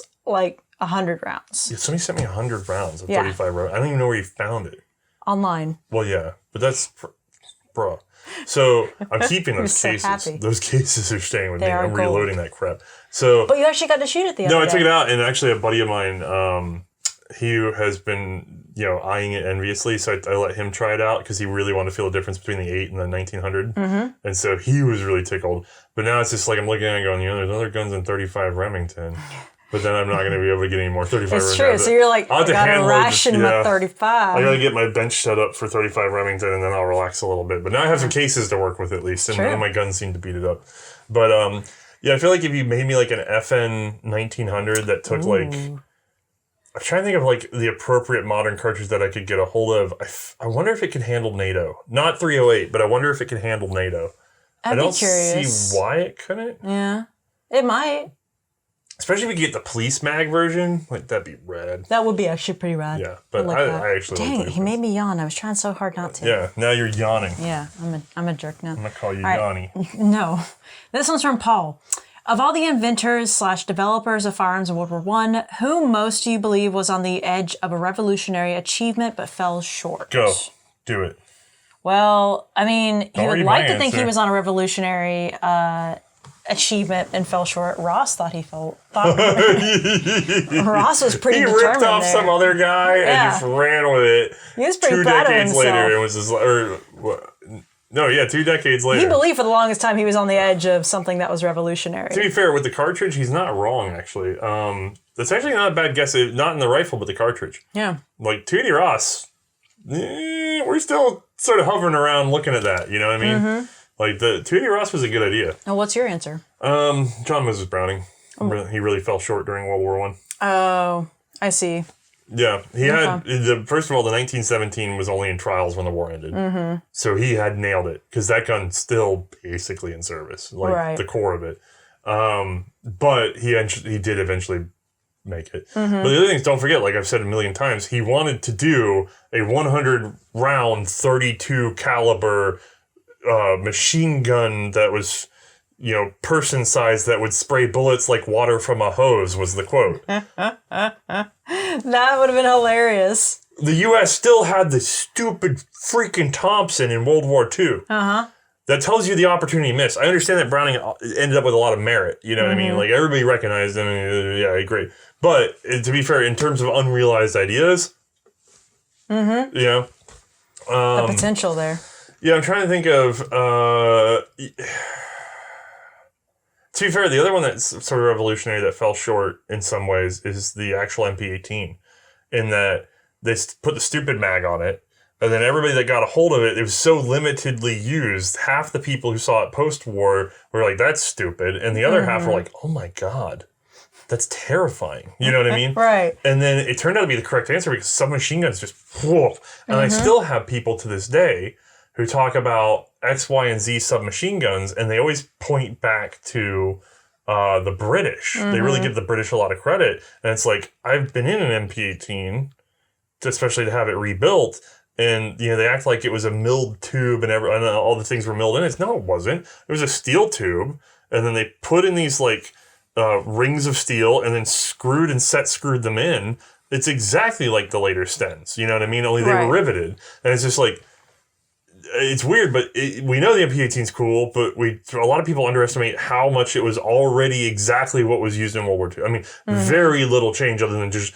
Well, I guess we don't need the wood stock. Let's just weld some shit on it. Right. You know? But, like, it was there. Like, it was a done deal, and it was extremely simple and extremely effective. And yet, it really didn't get a lot of credit at the time. And look at the other World War I attempted submachine guns, and they're all nightmarish by comparison. Oh, yeah. So, I think those two stand out. Philip Peroso was one of the ones? Yeah. Yeah. Oh, yeah. Or the OVP. Not great either. So, the only other thing I can think of really is that the French specifically had several automatic rifle programs that were trying to get traction before the war in order to replace the Lebel skip 2 generations ahead. Right. And a lot of those designs were really wicked cool. But to be honest with you, I don't always know who was behind what features. And there's a lot of competing names in there that then later show up on other guns.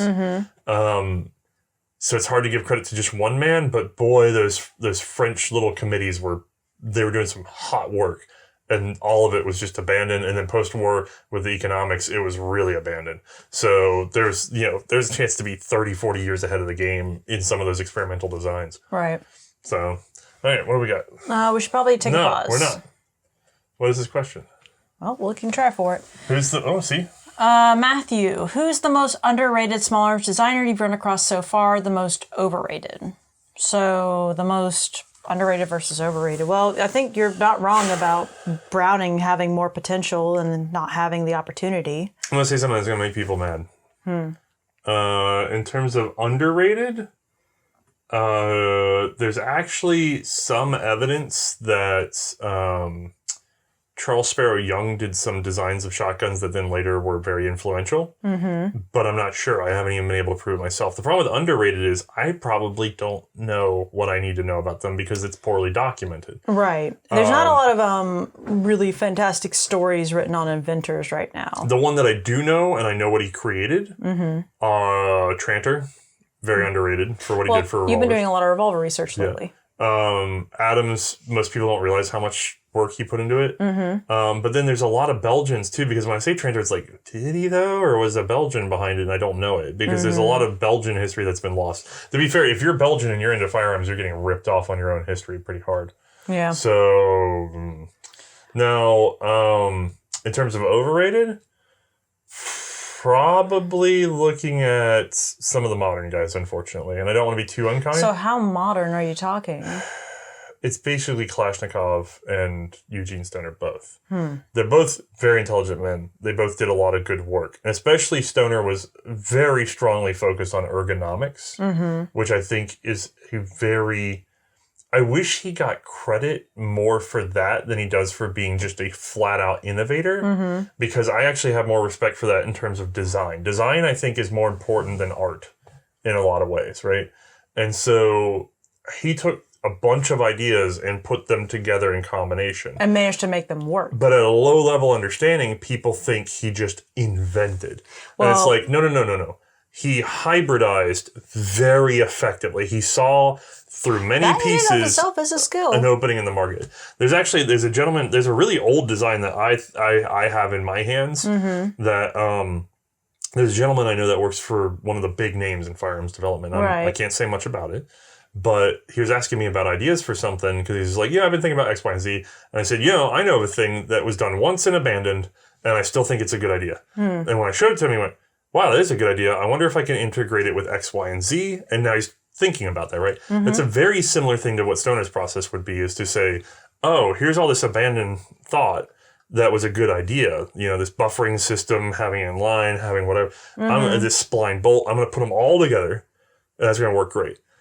However, that does not mean that you are a recurring genius like John Moses Browning who just cranks out ideas from scratch with your own head. Right, that's a totally different animal. And they tend to be, in the American parlance, it's like Moses Browning and Stoner, and you're like, well, put Pedersen above Stoner. They're different animals entirely. No, Pedersen was much more good. Don't worry, it's very claptrap in a lot of ways, but Pedersen is the one that Browning said was a genius. And that's impressive. And a lot of people give him credit, but it's just his ideas never quite made it whole cloth into the front line, so then people don't hear the name as often and they don't give any credit for the innovation. Right. So it's tricky. And again, I'm not throwing shade. I'm just saying, like, you have a guy that's a hybridizer that comes off as an inventor, and then you have inventors that never get heard of, and it's just very odd. And it's more about sort of market share. It's all who gets the first shout out, essentially. No, the biggest shout out. Oh, the biggest shout out. Continuous shout out. Yeah. All right. We should take a pause. Yeah. All right, next question. It's a lot like the previous question. Is it? Is there an unsung hero in the firearms industry you'd like to give a shout out to, or who hasn't received the recognition they deserve for creating something truly, truly groundbreaking? I added a second truly because I felt it was necessary. I don't know. I was checking my dirty feet. Okay, thank you. I wondered what you were doing. Okay. I mean, like you said, Browning. He got recognized. He did get sung, but yeah, there was some stuff. No, the problem with the unsung ones is we don't know who they were because they were unsung. I suspect Mason over at Colt had a lot to do with Colt's innovation in the latter half of that century, and then he wasn't really. But how do I know what he did exactly? And then he left, and then the other guys got. Well, there's a lot of engineers underneath big brand firms. Like, I don't always know who did what at Smith & Wesson. Yeah. And then I have a thing on my head. Yeah. So the problem with it is I'd like to sing them out. I don't know who they are. If it's if it's a name that we know, like if it's a name that's actually very clearly attached to something, then we know it. Right, but how many of them is it, their name is attached to something, but then they aren't really publicly said, yeah. Right. See, think about it, like, okay, the Colt New Service or the Smith & Wesson Triple Lock. Who did those? I don't know. Right? No clue. Yeah. So that's an unsung one potential, but we don't know who the heck they were. There's no name attachment. There's a lot of that, sadly. And then to be honest with you, there's a lot of sort of engineer work that goes into making a design work, and a lot of it's very innovative, and they never get any credit. And today it happens a lot, actually. Most engineers are parts of big teams now, and even if they're sort of the main guy behind something, they come up with something, a very unique part of the design. It's how many times do you hear about any of their names? They either work for the company and they just sort of they get the credit internally but not externally, or they license the design to the company and they get like no credit at all because the company doesn't want it to be seen that it was outside development. Well, also on top of that, do you really want to sing songs? Do you really want to sing someone's songs inside your company? Because they might then get poached outside from another company. They could get poached. They could do something that's very unwanted, like have the wrong political opinion or something. And so it's better to just be like, no, we're controlling the brand. Everything's under the brand and nothing else. Right. So there's a lot of unsung firearms. If you eliminate the individual and make it the company, it's very hard to then steal the company. Yeah. All right, next one. Edward, did John Browning and Hiram Maxim ever meet and or work together? No, not that I know. Well, so. I mean, maybe. They fought a lot. I don't know of them working together. No. I don't know if they ever met. I do know they got into a patent dispute. With that, yes. Yes, so it was acrimonious as far as I know. That's really all I got. Yeah, to my knowledge, no. No hand-holding. Okay, what else we got? We got damage reports. What historical figure, designer, engineer, officer, etc. has your opinion changed about the most after you learned more about them during your research? So, like, who changed? Yeah, did I respect them and now hate them, or did I hate them and now respect them? So this one's going to be a weird one. After hearing Colt's history, I kind of respect him more and terrified of him more. Yeah, I knew enough about Colt to hate him. Right. Just because he's really not that innovative. He had a good idea and he ran with it. Mm-hmm. But then having experienced more of firearms history, right, he's frankly impressive from his ability to play the game. Mm-hmm. And the game is lying, stealing, and shoving. You have to be the king of the narcissists. But it's more than that. It's not, because it's actually, if it was just narcissism, I mean, we joke about it, right? Mm-hmm. But if it was just narcissism, it would be like all onto Colt, right? Mm-hmm. But he had enough sense to go out there, like there's enough humility in Colt's world to go out there and figure out how to look bigger. You know what I mean? Like, he had this plan of like, everybody needs to know that I have the biggest dong in the room. Right. How do I do that? Well, I can't let them know I married this German woman or they won't invite me to the singles parties. It's true. And I can't, just every little thing. He gamed every scenario that he was involved in. Everything was manipulation. Yeah. Everything. I mean, down to his title. The colonel was a lieutenant colonel. And that was by appointment by a man who he got elected. It's like... He was a gamer of the system, of all the systems. Everything was a system to him, and he was just like, all right, how am I going to play this game? Yeah, he is like... fake it till you make it capitalist dream, right? Yeah. Not that great at a gun designer. Like, okay at it. Like, I mean, certainly good at one point. But then after that, it was just like, I'll just take what works and go with that. Yeah. And then, but it's impressive in the sense that he was in an era that did not want to do, like all of them, all gun designers, it seems like they get in this era and they're like, here's the next big thing. And then all of them get stuck waiting. I mean, most of them just get washed out and don't even get to make it to the point where their idea actually has some merit. Right. And then the few that do are rehashing old ideas half the time. And they're just, or maybe they get lucky in the right place at the right time. Cole was in the wrong place at the wrong time in the sense that, like, nobody really wanted what he was selling, but it was the right decision and he knew it. And so he made them understand. Like, he made them. Right. By just manufactured, like, everything. He was a man with a drive to win. Yeah, and he gets credit for the assembly line stuff, and don't get me wrong, it's very innovative, it's very smart. But that was a known quantity. People had wanted interchangeable parts. People had wanted the assembly line. Oh, you actually had written down Colt there, too, didn't you? Oh, yeah, definitely. Okay, well, yeah, but honestly, it was after hearing his story, just the stuff with his brother and stuff like that, and then him just literally trying to game everything he tried. I'd like to see a movie about Colt. Like, yeah, that'd be really good. Or a series, a TV series about Samuel Colt, but he'd have to be an anti-hero. Yeah, you know what right? I mean? You'd have to hate him. Yeah. Every episode, you'd be like, why does he keep winning? What is going on? Like, he has to be just like because I'm wondering what the hell they could start the series off with, because there's nothing about his early history that I know of that could really offset his childhood? I'd be really curious. You'd need to have some, like, random strange hobo come and just kick him nearly to death while calling him poor or something. No, I think, like, a rich guy would have to get out and kick him almost to death or something. Because you need to save the cat moment to make it worth the part where he's like this twisted weirdo that lies all the time. See, I have to be wondering, like, do you start as early as childhood, though? Because there's some developmental parts of him that you're like, this is how this derived from his childhood, where he was basically... Well, sort of. We only know those, I think, through him. Yeah, that's true. So, I don't know. There's a lot there. Yeah. There's got to be a way to write that story because it's just too fascinating. I'd be really curious. But, yeah, it's definitely Colt because I knew enough. It's like what's that stupid meme with, like, the IQ and then, like, the at the low end of the IQ you have this opinion and at the high end of the IQ you have this opinion and in the middle it's the exact opposite.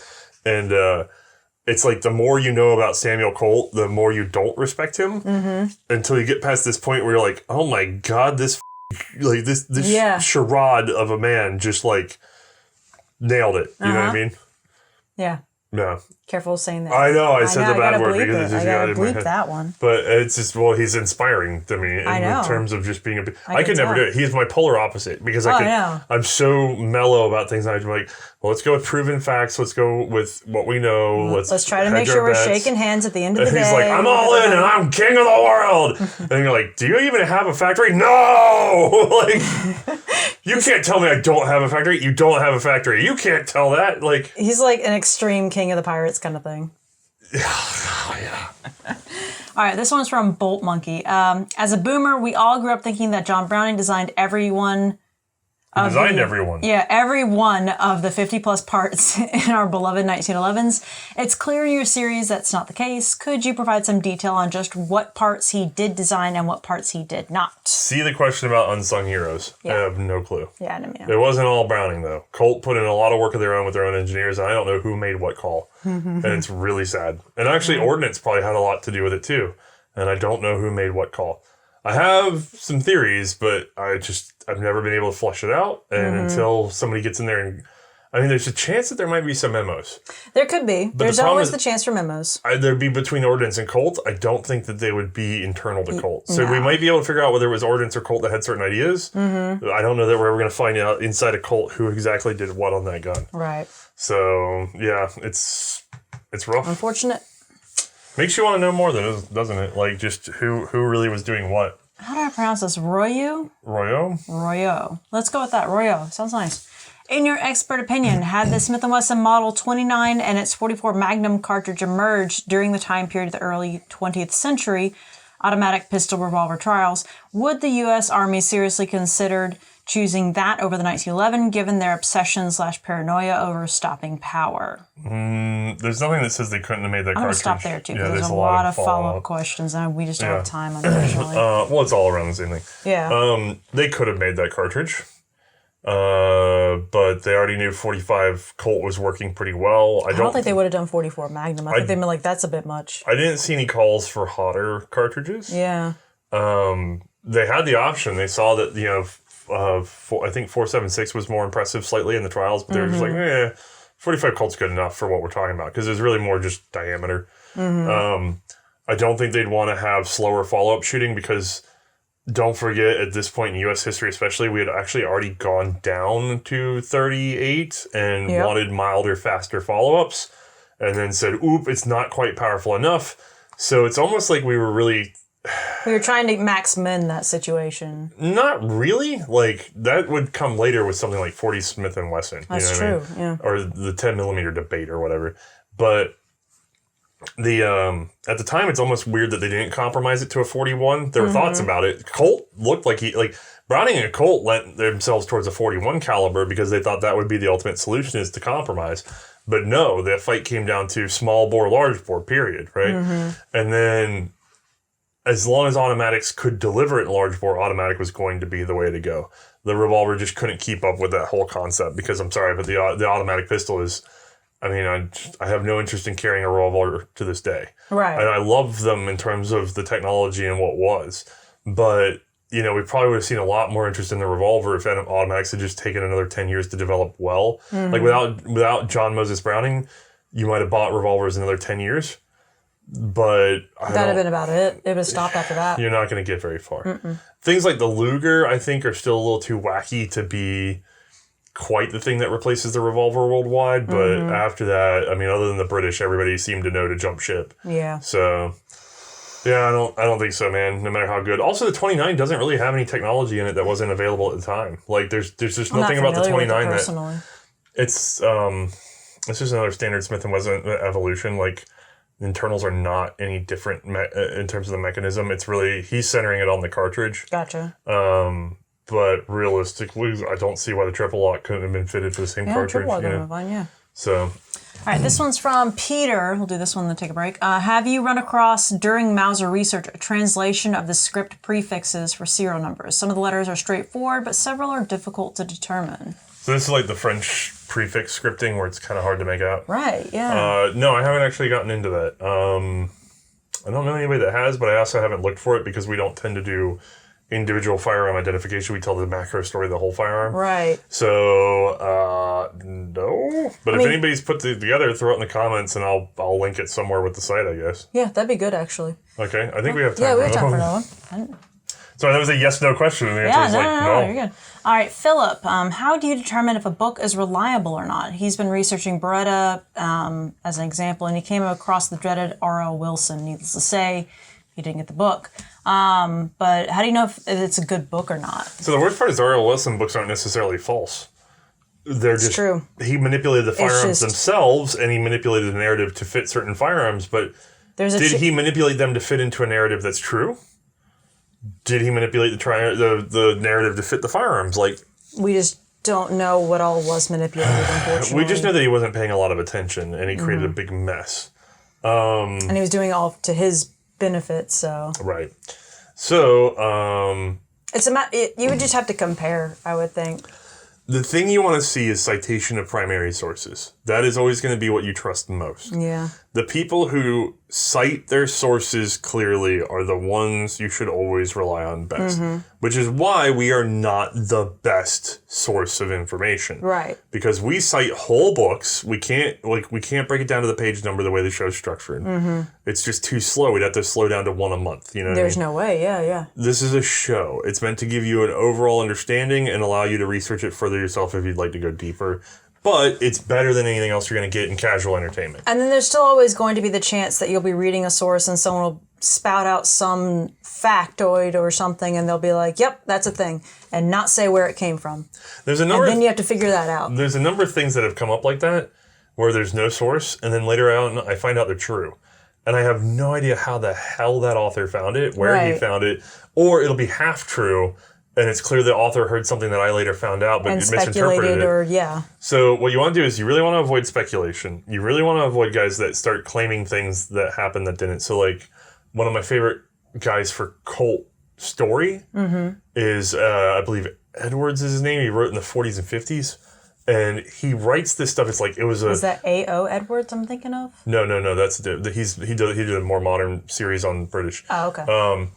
But he wrote, his Colt book is like, as the autumn leaves turn brown on blah, blah, and you're like, oh, dear oh, God. Lord. Yeah, and you're like, that, Am I going to know his toothbrush? Well, no, but he would. And Colt sat down in his leather chair with a glass of this specific whiskey. So he was there. He time traveled. And you're like, right. Like, he time traveled. Yeah, and it's fine and all, but it makes me paranoid when you do that and then you turn around and then also say other stuff that is highly... Right, and you're just like, so what was this a speculation and what if this was actual... Oh, God. Yeah, you should trust the authors that say evidence lends itself to versus this definitely happened. If they don't seem to have any ego in it, it's doing a lot better. Material, like source where it came from, citing the sources. And I don't just mean citing as in like the little superscript and then the thing in the back of the book. They'll tell you in the fly. They'll be like, yeah, we got a hold of this. It says X, Y, and Z. Extrapolating from that, it seems to fit that it would be this. So the current understanding is blah, blah, blah, blah. Yeah. I love those guys. It helps a lot to have those sorts of authors. Yep. The problem is the only way to find them is to read the book. So you have to read. You have to read a lot of crap to find the good stuff. This is true. Yeah. So what you got? Let's take a break. We're at the 2-mark mark. Okay. Next one, Sean. What if any World War I weapons could Australia have acquired on the surplus market that would have enabled them to win the Emu War? And that's 1932. I looked up. Did you have to look up the Emu War? I had to look up because I don't. Who remembers the Emu War date off the top of their head? Lots of people. It's kind of a meme. Oh yeah, that's right. It is, isn't it? I'm gonna put a note in here about that word I said. Hold on. That word. There we go. There. Yeah, that'll help you later. Because I made it. Wait, 8:30. Put 8:30 on there. Okay. I looked at the time. Oh, you looked at the time? I looked at the time. We're marking it as we go that I said a dirty. Wow, number lock was not on. Number lock was not on, and now the whole document's gone. This is riveting. We're at that part of the night, folks. What time is it? No, we're not. It's only 11. We're early. Yeah, but I'm tired. You took a nap. You should have taken a nap. I don't know how. I feel terrible after You just drink a cup of coffee and then take a nap, and then you wake up like... So I'm naturally nocturnal. So when I was a child in elementary school, maybe I'm not naturally nocturnal. Maybe my mother just did this. Yeah, your mother did this to you. Yeah, maybe. I don't know. Well, she was nocturnal.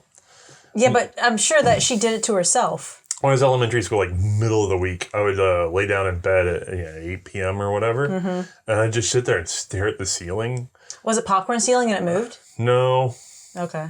Actually, I had a bunk bed, so I'd stare at the bunk above. I slept on the bottom bunk. Why'd you sleep on the bottom of a bunk bed? I don't remember. It's just where I think it's because my mother could reach it easier. Okay. And so she would tuck me into the bottom bunk or whatever and say goodnight. And then I just laid there. I didn't have an opinion. I was in kindergarten. Okay. You know what I mean? So He was weak in kindergarten. You all heard it. So I'd sit there and I couldn't sleep and I couldn't sleep. So I started leaving Nick at Night on with a low volume. And so now I know all the theme songs to all that crap. And it would kind of help, but I just have this thing where I just be, and just no hope of sleep, right? I'd be off schedule or something, right? And so I don't know, like, I guess I'd be rolling around or something. I don't know what would happen. I think she'd come in to turn off the TV quietly. Probably, you know what I mean? And then she'd see her away. And she'd just see me staring at the ceiling, right?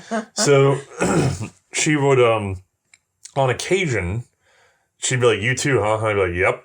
And so we go to, then the Dunkin' Donuts was open all night. And so we go to the 24-hour Dunkin' Donuts on a Tuesday at, 11 o'clock at night. What did they think of your mom showing up? And then we'd sit at the counter and they'd give me a decaf coffee and a donut. And I'd dunk it and eat my decaf coffee, and drink my decaf coffee, and talk to the truckers.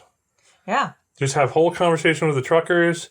And then eventually you're a kid, so you get bored of that because it's adult conversations. Yeah. And I get sleepy, and she just hauled me off and put me to bed. And now I'm nocturnal. I do blame your mother. Yeah. And also I like talking to people. Yeah. As any fan that's running to me in public will know, I just talk to you. It's true. He talks to them. Yeah. So, too much. I'm sorry. What was the question? Oh, Emu War. Oh, my God. There's no firearm that can help with the Emu War that I know of. Okay. You'd have to use, like, traps and poison. I think so, yeah, just to kind of get them down. A bounty system's really the way to go instead of having like a bunch of soldiers. Oh yeah, just pay. Encourage the civilian population. Yeah, that'd be good.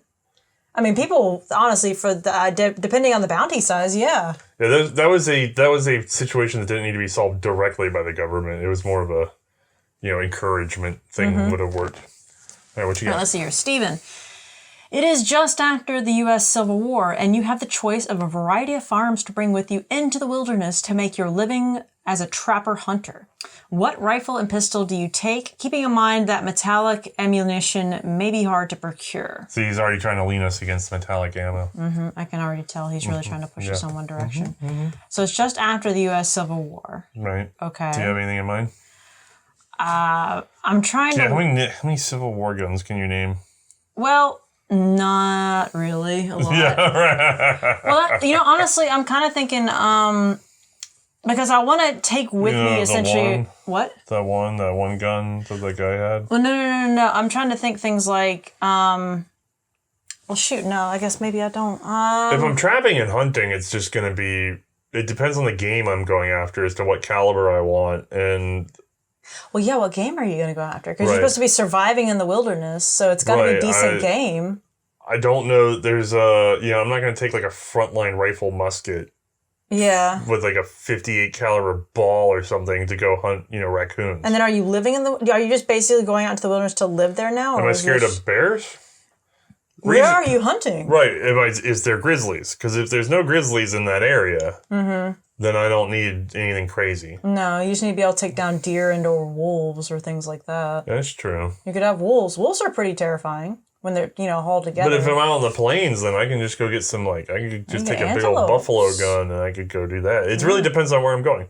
But the short answer is we're not that well versed on Civil War firearms to name anything that's really discreet. No.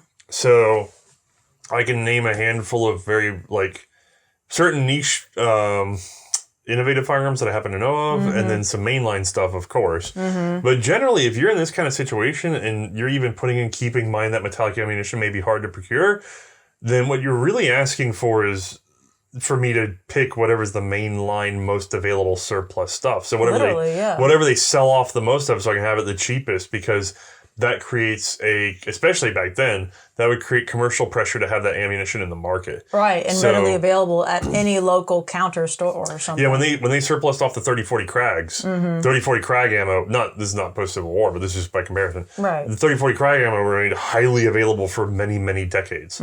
So really it's going to be whatever surplus in the highest numbers that I can buy at the shop. So when I go to the shops and I see that there's like 30 of something. Your loaf of bread, yeah. You're going to want to make sure you can get your ammo too. Right. To be fair, I do the same strategy now with my car. I drive like not my favorite car in the world, but it's a standard Chevy fleet vehicle kind of car. That can be serviced anywhere pretty much across the United States. Parts are in stock everywhere I go for a stupid Suburban because it's the same motor for generations and the same parts and blah, blah, blah.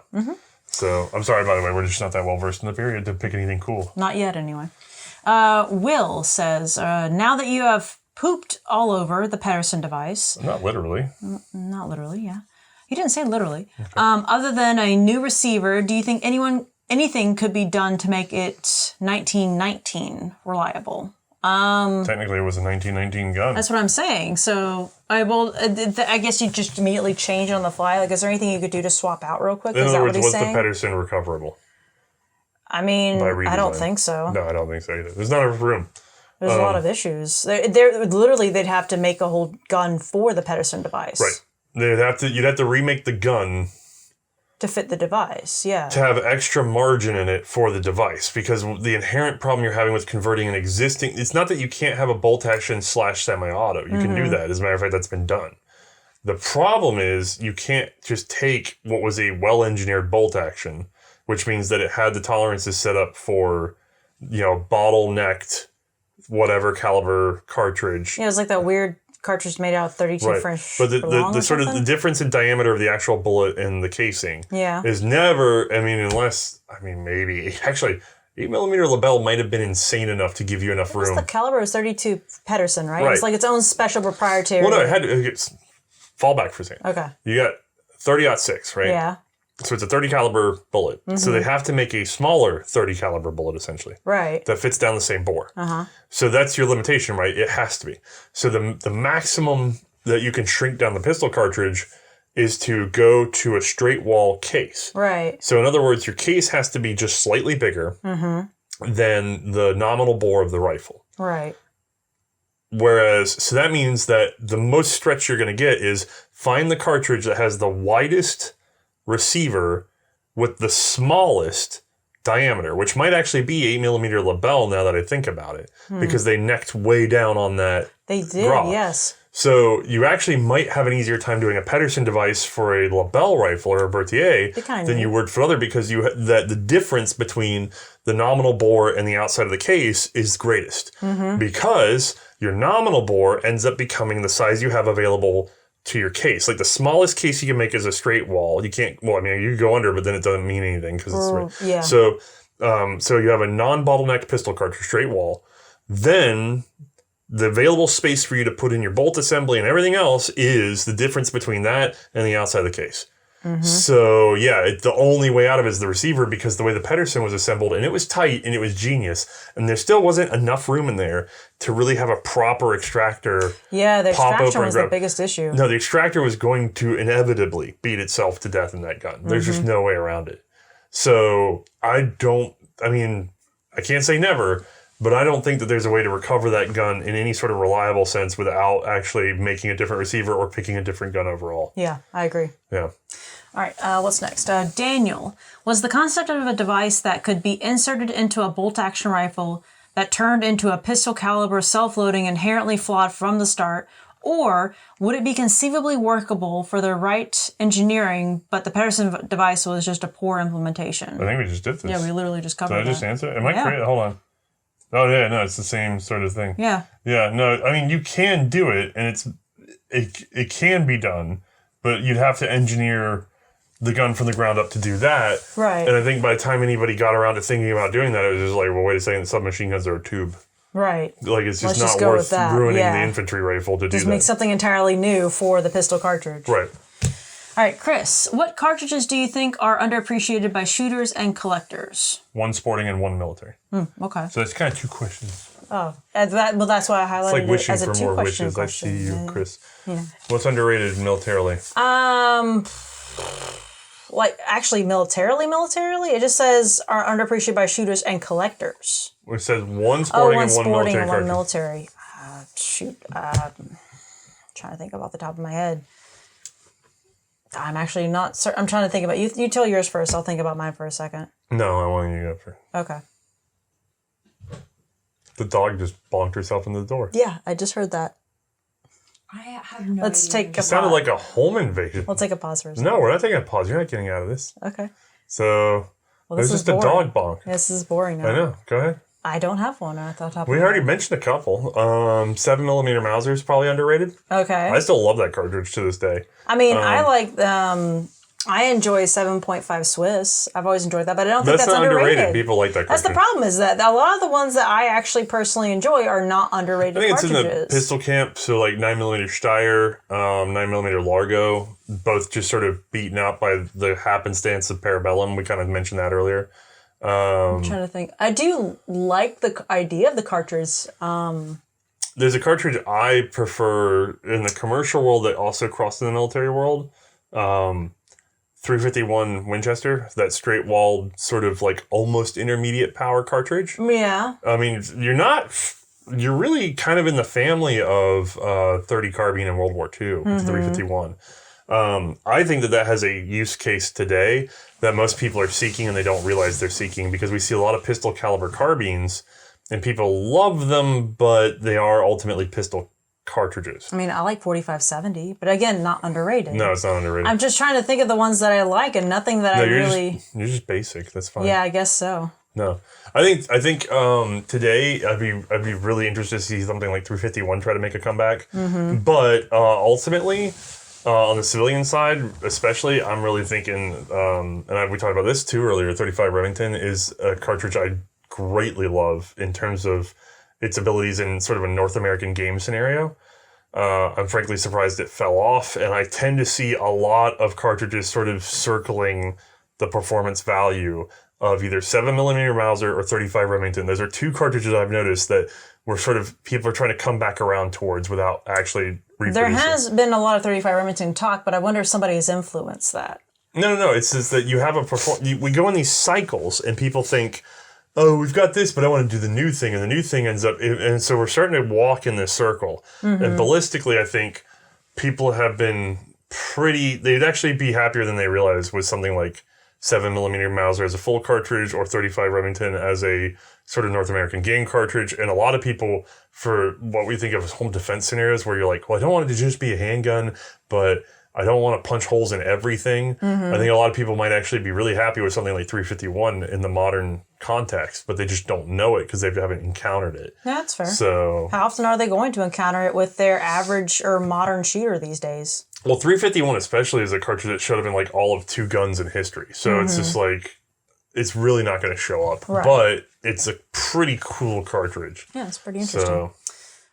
Hot swap break. Yep. Okay. All right, so this one is by Will. I would love to know your opinions on commercial ammo or non-M2 ball for the M1 Garand. Garand. Do you think it's safe in a standard M1? You know, I had somebody. Garand actually wrote how to pronounce his own name. Ian at Forgotten Weapons covered this, but then somebody sent me an article that this guy wrote. That he's like, I was neighbors with Garand the man, and he said his name was Garand. He pronounced it Garand. You know, right? And it's just like, if I believe the neighbor, he might have done that in response to people mispronouncing his name that he just gave up because he was older. Because I would do that. I totally would. I would do that in a lot. Like, especially back then, I would have been like, whatever. You just get. It's cool. I'm Mac. Right. So, that happened while Drac was here.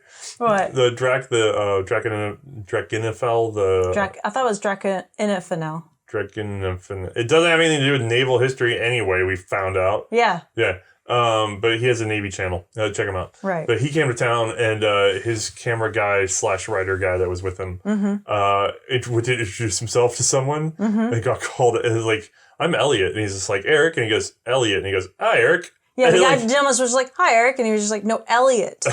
By the way, I now know the guy who did that to him. I guarantee you he'd be embarrassed that he did that, but it was probably like wind or something. Right. But he just got reassigned to Eric for and a he second gave up time. on the third time. And he's just like, whatever. He's just like, am I going to correct him a third time or just roll with it and be Eric for a day? So he just became Eric. Yeah. I guarantee you it's like Garand probably gave up on it too. Mm-hmm. So he was just like, whatever. Anyway, to the actual question, I haven't gone into that enough to have an opinion. No. We haven't. Except for one thing, which is that I do understand, not beating a gas rifle to death. Mm-hmm. And so if you're worried about overpressure or beating up on your rifle in terms of the gas pressure aspect and not some diameter thing I'm missing that I'm not paying attention to, you can get a gas adjustment port for your Garand and set it to your ammo. So it's nice and soft. I would just do that. If you're doing a collectible semi-auto and you have the ability to put on an adjustment system, just go for that. May as well. Then you can preserve it and you'll be fine. Yeah, I would do that. I mean, if you think about Does it hurt to add it on? Not really. So. Yeah, I would do that. I think I have one that I've had for years, and it has the old Allen key system for bleeding it, and I had it adjusted to, might have been Lake City or something, but that's what I did, is I just adjusted it down. This was years ago before I knew what I was doing. Right. It turned out not to matter, because my gas tube's all worn out anyway from the previous owner. Yeah. So mine don't run well anyway. It's all right. All right, next question. This is by Mark. After I acquired my first several milsurps, I placed the ammo in a line with some modern popular rounds. Okay. Would you agree that ammo in general has stagnated when compared to the shapes our forefather developed during World War I? Well, they developed it before World War I. Right. Once the Spencer was introduced in 1907, you really don't see much in terms of ammo innovation. You just see consolidation. Until you start talking about stuff like 223, 5.56, where people are like, what if we do this really small, high-velocity cartridge, right? That shoots real straight, real fast. Sorry, there's the intermediate cartridge stuff around the end of World War II. So you get this intermediate cartridge period right towards the end of World War II when they realize that their shooting distances are much shorter than they realize. And then you have sort of like this whole 223 argument, and that's really about it in terms of the main broad explorations of ammo. Nowadays, we see a lot of people going, it's actually really weird, but people talk about how boutique ammo's gotten. We still have nothing on turn of the century ammo. Like, go look at the Colt and Smith & Wesson catalogs and everything else. Like, go look at Sears catalog for ammo back then. And there's so many little incremental cartridges to choose from. I mean, when they came out, we were talking about 35 Remington a second ago.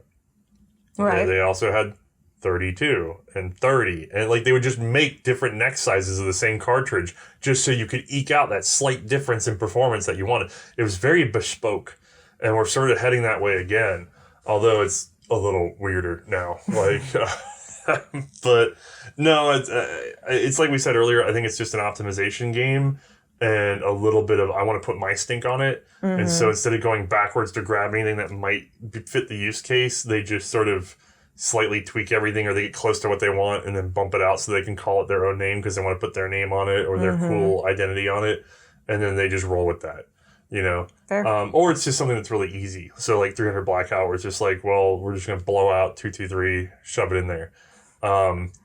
Is it just totally a straight wall 223 pretty much? I mean, it's not straight. Yeah, it's not wall, straight. but I mean, like they blow out 223 to do it because then they don't have to change anything. It's the 40 Smith & Wesson of AR rifles. Oh, that's right. That's why it can be a danger to have it around 223. No, but yeah, you can't accidentally chamber a 40 Smith & Wesson in a 9. Right. You know what I mean? And cause a real problem. But yeah, 223 will. I think I've seen some. I've seen some people accidentally swap them. 300 Blackout in a 223 is an active bore obstruction. Yeah. Unlike trying to fit like 357 in a 38 special, you can't. Right, physically. Yeah. So, bravo, guys! Way to make that really standard. Is my take there. Like, not that it doesn't have its use case. It's just like, could we have just added like anything to the chamber length to prevent? Anyway. All right. This is from Alexander. For all the praises 7.57 Mauser has gotten over the decades from shooters, myself included, why did 7mm cartridges really never really take off for military use outside of that? At that point, the big boys had largely picked their cartridges. Yeah, they actually, everything was already... 1893 is really when 7mm settles in for Spain. And even if you give time for... 6 months to a year for everybody else to sort of to have looked at 7mm and decide they're going to use it, you know? You're talking about, well, first of all, 7mm got really far. All of the Spanish influenced countries just snapped it up. Rolling blocks. I mean, the two biggest selling rifles were chambered in it. Right. And to the most. Rolling blocks and the Mausers. So many Mausers were chambered in 7mm. It's ridiculous. And a lot more were chambered in 7.65 than people realize, too. Makes it a lot easier for our show. Yeah, for real. But the problem is everybody's sort of settled. Like 7.65 got spread around more than 7mm in some areas because people had adopted the 1891. So therefore, before 7mm was developed, the U.S. in 92 had picked up 30-40 Krag. Japan was still stuck at 6.5, I think. No, they weren't stuck, because when did Japan do it? Right about the time, actually, that Spain was doing it, Japan picked 6.5, which would have been considered on that same pattern as 7mm, where it's like right there. It's just that it wasn't optimized quite the way 7mm was. And this is all bottlenose at this time, not Spitzer. Don't get confused. But if you look around, everybody sort of already made their bets. Like Russia picked in 91, Germany picked in 88. Britain was a little... No, because they had picked by then too, essentially. Yeah. But they had been fighting over 405 or 401. Now my brain's locking up. It's too late tonight. But 402 probably, and I'm just really messing it up. But everybody sort of made their bets already. And they've already gone to their first smokeless cartridges as fast as they could. So it's almost like 7mm arrived too late to the game. Yeah, because then they would have had to change the guns to fit the ammo by then, and that's a bit of a hassle as is. And by the time anybody would come back around to think about ammo again, Spitzer Revolution had hit, which we already talked about. Right. So that's pretty much the big thing for that as far as I understand it. Again, all this stuff is caveat to the fact that I'm going off the top of my head in the middle of the night, and I'm not a very smart person. Yeah, it's already 11:30. All right, let's see here. 13th B. Given Othnius is now a bit of an expert on revolvers, he's becoming. How have they changed over the past century since most of the ones featured on this show were made? They haven't. No, I don't think That's so. the most disappointing part. As a matter of fact, most of the changes post-1900 already existed. Pre-1900, it was just a matter of combining them a la, like we said about Eugene Stoner. I'm trying to think. Like, you have some weird attempts, like really esoteric stuff like the Mateba, but that's really not doing anything for revolvers. It's more Fosbury Part 2. Right. And it was all avoiding patents and stuff like that, too. No, Mateba wasn't dodging patent. Not the Mateba, I'm thinking in general. Oh, back then, why it didn't consolidate sooner? Right, just because that having to avoid patents doing the dance around them was such a difficult dance. We're going to talk about this gun later, but actually this is a weird one to think about. This Smith & Wesson... I was going through kind of working up the history because I'd like to talk about these early... This is actually a poorly understood revolver. Going through the history of this one, there's drawings from years before it came out that Smith & Wesson already knew about the Warnant rebounding lock. They had internal factory drawings with Warnant rebounds about the time that Britain was just adopting their first Warnant, right? And then they adopted the Chamelot Delvine. And we saw in our Swiss episode, the Chamelot Delvines were replaced specifically with the Warnant for problems. So how the heck did that happen, especially with a top break where you really want the rebounding lock? And the truth is, probably that Warnant had a really strong British patent. And Smith & Wesson was probably looking for export sales. And Chamelot Delvine's patent was either no longer in effect or not in the regions that they were trying to target. Right. So you end up with this. So... yeah, it's pretty wild. It takes a while for everything to settle down enough to consolidate into given models. But realistically, by the time we start seeing the really smart revolvers at the right before World War I, most of those ideas have already been out there. It's just that they're now being able to be combined because of patent. Expirations and things like that. Going on into the future, the only thing I can think of that is a genuine improvement on a revolver that I have held and looked at, like a modern one? Yeah, it would be like the MR73, which uses a weird little roller system. Bloke on the Range, I believe, has a video on this. But it uses a roller system to create a continuous sense of pull so that you don't have... normally when you pull a spring double action, it builds up tension. Yeah. This has one continuous tension the whole way through it because of the roller system. Huh. Yes, and that's about the only thing that I've seen. So what is the roller system in it? Like, how is it doing He's got a video. It's an engineering principle of distributing the weight so that the weight is even throughout the entire pull. Does he actually open the action to show it? Yeah, he does a whole video. Cool. I highly recommend checking out Bloke on the Range video on the MR73. Now I'm it's very good. curious. But that's about the only thing I can think of that I would consider significant revolver technology after World War One. Yeah, I'm not well versed after World War One, but even that I'm thinking of, I can't think of one that's that innovative. Right. But that sounds neat as heck. I want to look at that. No, everything after that is basically hybridized. Almost all the revolvers I know of, other than really weird cases like the Rhino and stuff, you know what I mean? But most of them are going to be modifications of the Marriott system as improved by Comblane and Warnant. Almost those Marriott, Comblane, Warnant style guns galore, with various little improvements and hammer blocks and whatever else, who we don't even know who to credit for in a lot of those, and that drives me crazy. But that's about it. Yeah. Okay. Yeah. All right, next question. Jeff, how did the whites and reds supply source ammunition from the Russian Civil War? During the Russian Civil War. Oh, during the Russian Civil War, sorry. No How are you on Russian Civil War? I'm not familiar with it at all. I don't even know when it took place. I'm not a logistics person. I don't do that side of history as often unless it intersects. What was the date of that? I don't even know. I got to look that up. The Russian Civil War? Yeah. It's when the Soviet Union collapsed at the end of World War I. Oh, right. 1918, 1919 yeah, are sort of the big years people think about. But it carried on in lots of little ways. So, to my knowledge, which is very limited at the moment, the whites were supplied by the Entente. To the point that they were actually running train lines out to Archangel, and the Japanese were carrying in equipment as well early on. So Japanese forces would pass on Entente materials because they were part of the Entente at the time to the whites. The Red Army, to my understanding, was just sacking. Like they had whatever Russia had laying around, and they were taking whatever they could take off the whites or whoever else they were coming into conflict with. That is my very limited understanding. I don't know of anybody that was supplying the Reds. I think it was more internal. I'm trying to think of anything I've heard but to be fair, the Reds, information. But once the Reds got control of even production and other stuff like that, I mean, it was a wartime footing to begin with. All that material stockpile that hadn't made it to the front, they could fight a very long engagement off of what was probably in the pipeline to go to the front when it was full open warfare. Because once it's the Civil War, don't get me wrong, it's still a lot of munitions expended, but it's not like it's going to be the same expenditure as maintaining a front line like that. So they probably just managed to live off of what was already in the pipeline. Again, not sure. This is just open speculation by what I know. Fair. All right, let's do another one. Okay. Otto, while not likely to appear on the show, I was wondering why the Farquhar-Hill semi-auto, I was making sure I said that, rifle, despite being kind of adopted late in World War I, was designed around its own drum magazine and not the smelly mag. Was it an issue of reliable feeding with 303 from a box mag or something else? Given that it's a more complex magazine, it probably was a feeding issue or a More than speed likely. feed issue. I've seen those mags are weird. Yeah, but I'm not sure. The problem is I haven't researched that gun because we haven't laid our hands on one. I know of it. I photographed one. That's true, up at Springfield. Yeah, but I haven't had any time with it, and I haven't had any research material for it.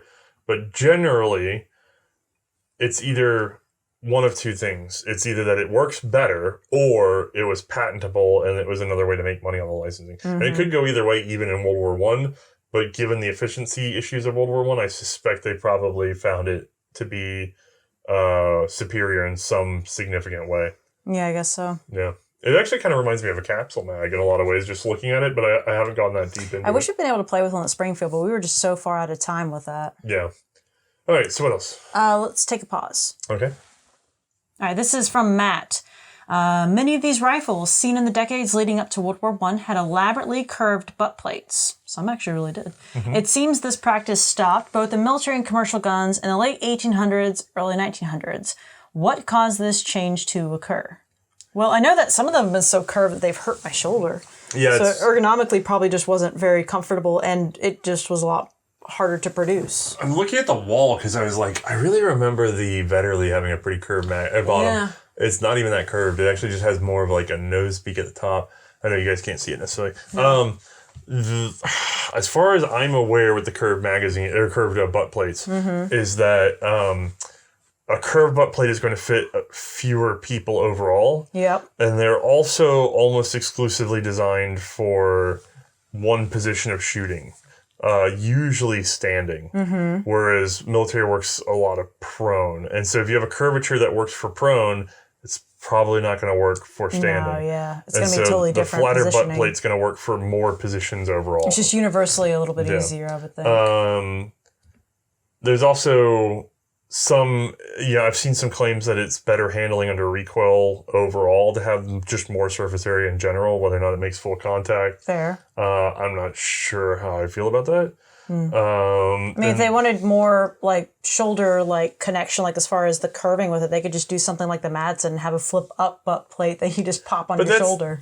Yeah, that thing was weird to me too. It was weird. Yeah, but I really think it has to do with being able to fit more people in more positions by being less sort of internally less defined. fixed. Yeah. If it was, basically you're forcing people to be in a certain spot on the gun. Most of the guns, just looking at them again, most of them have some amount of curvature very gently to get a little bit more area of connection, but it's probably... It is very delicate on a lot of them, though. I mean, look at even the Smelly has a pretty decent curve to it.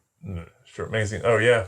It's the worst one on the wall right now is that Norwegian Krag. Yeah, the Krag right here. It's pretty bad. That's a fairly late gun. Yeah. But still very broad, very gentle curve. Yeah. Yeah. All right, what do we got? Let's see here. This is for David. Yeah, right. What's your biggest what-if design? Like, which World War I era firearms design do you think would have been amazing if they just... if they just iterated a bit more? Or iterated it a bit more. Like so in his example, he says like you said, the Ross could have been a lot better, which I agree. The Ross could have been a lot better. Yeah, it really could have been. But that's more of a balance and handling issue and just some fine tuning. I struggle. I mean, the MP18 could have had a lot of potential. It just didn't get... No, the MP18 had it. They just need to change the mag on it. Right. I think the MP18 was great the way it was. Oh, I know. I think it was fantastic. It's just, again, the mag change up would have made a huge difference. I think changing the sights on the Showshas would have helped a ton. Yeah, that would have been night and day. But I still don't think it would have broken it out. I don't think it would have become something it wasn't. No. Same with the OE. Well, the OE15 was a whole nother mess on its own. A belt-fed Lewis gun could have been pretty impressive, but not really, because the mechanism's not set up that way and it double feeds like a monster. A better feed for the Madsen would have been pretty good. There's no way. The whole thing was doomed to be what it is. Like, that was the sixth iteration that was of that like thing. That was one of the few machine guns that just drove rounds like a rifle. Like, it was just so tight on its grouping. It was amazing. No, to be fair, most things were what they were. The bolt actions were fairly well thought out, and there's no room for it. The pistols were fairly well thought out, at least the very good ones. I think it's more the stuff that didn't get made. So there was, I keep referencing back to it, but Browning's submachine gun design that he never even made. He just mentioned it out loud one day, and that's all we know about it. And it's like, boy, I really wish I'd seen. Yeah, that would have been interesting to see what he would have come up with. Because they put him on the auto rifle, and I just don't think that was the right decision. But in terms of the firearms themselves, I can't think of one that was like hampered by just one feature to the point that it would have emerged. Yeah, I'm trying to think of like one specific thing. Like maybe a caliber change up on some things could have made a difference. Not really. I guess the RSC, actually, that is one. If it weren't for 8mm Lebel, right, the French probably would have had a good modern semi-automatic rifle. Yeah. I really do think, and before the war they probably would have had it, but 8mm Lebel really stepped on their toes. That's probably the closest thing to it, is just that cartridge problem with the French autoloaders. Yeah. Because they had like 5 reasonable autoloading concepts. Now, execution is always different, but they had very strong conceptual autoloaders all the way up to and including the war. Yeah. But they just couldn't quite pull them off because of that cartridge that they were so... It's weird because other armies like the U.S. didn't have that problem with the cartridge necessarily, or Germany, but they also didn't have the interest of the research backing. Right. So... Opportunity. What do you got? This one's from Baker. Did Italy ever attempt a conversion of the CSRG M1915 to 6.5 Carcano? So that's the Showshas. Yeah. And he references the fact that the Belgians did do that. And the U.S. obviously had it in 30-06. I've honestly personally never heard of it. Have you? Like, as far as them making that conversion over? Not from memory. I wouldn't be surprised if 1 or 2 were tried, but certainly not in any sort of full-scale production. Yeah, I doubt that it would have been successful for... But yeah, we would have heard about it if it was... We would have heard about it for them done and mentioned in the episode. You say that, but... if it was on a large scale? Weirder stuff has shown up, but I haven't heard of it. I haven't heard of anyone coming forward with anything. Right. All right, what you got? This one's from U.S. Raider. When should you retire an older gun from regular range use? When is it considered too valuable or important to replace parts on it, basically? If it's mechanically dangerous, don't shoot it. No, yeah, don't. Number one. We don't either. Number two, if it's very valuable and very one-of-a-kindy, that's ultimately up to you. Yeah. There's a number of firearms that I have encountered that are basically prototypes, that are basically one-offs. And if there's any sense of fragility, I don't want to shoot them. Especially if their mechanism is very similar to another gun. So, like, a good example of this would be, like, the Periscope Springfield 1903 bolt action we saw. I have no interest in shooting that gun because I don't have to. I could sit there and just pop it up and dry cycle it. And you get be the like, feel for it. I know enough. Like, the recoil would be kind of weird to feel, but I don't think it's worth knowing. If I own one, though, like if you own one of those, I think there's only one, but if you haven't owned the second one, ultimately, if it's your property, it's up to you. I don't want to be like, but for me personally, in my philosophy, if there's no merit to shooting it other than to say you shot it, not even the experience. Don't get me wrong, the experience has value. Right. So if you want to shoot it, that's your own personal value. You decide if it's worth that. Well, it's like if I have a Singer 1911, right, very rare 1911, it's not going to feel any material different than a regular 1911. So the only reason to shoot it, you might shoot it for the sake of just seeing how it felt, just to kind of confirm, and then that might be it. Is what you're saying. No, I wouldn't even do that. With the Singer, I already know. It's not going to feel it's not going to feel significantly enough different from another 1911 in a way that's material to the fact that it was produced by Singer that I would need to pull the trigger on it. So that's sort of the hard line of it in my mind. But then walking it back, then people are like, well, then why would you bother shooting any original 1911? Because you could just shoot one of the modern ones, and they're going to be very similar too. Right. And the answer to that point is like, yeah, you're kind of right, but there's enough of the old ones laying around still. It's putting very little wear on them. You know, and by the way, if somebody shot a Singer, I'm not going to sit there and be like, how could you do that? I'm just saying where my weird personal thing is. Right. You've got to decide it for yourself. You've got to decide what it's worth to you to shoot it, and then I guess from there you can decide whether or not you want others to experience it as well. Yeah, because there's also like to share. I've known guys with rarer guns that want to shoot them, and they've done things like especially if it shares parts with other guns, they'll get an extractor off of another model or a parts gun. Yeah. And they'll run it, if it's like an all matching whatever, they'll run the replacement extractor and replacement whatever, the stuff that tends to wear out, because then if and when it breaks, they can put in the matching one and still have it on display. So that's also a possibility too.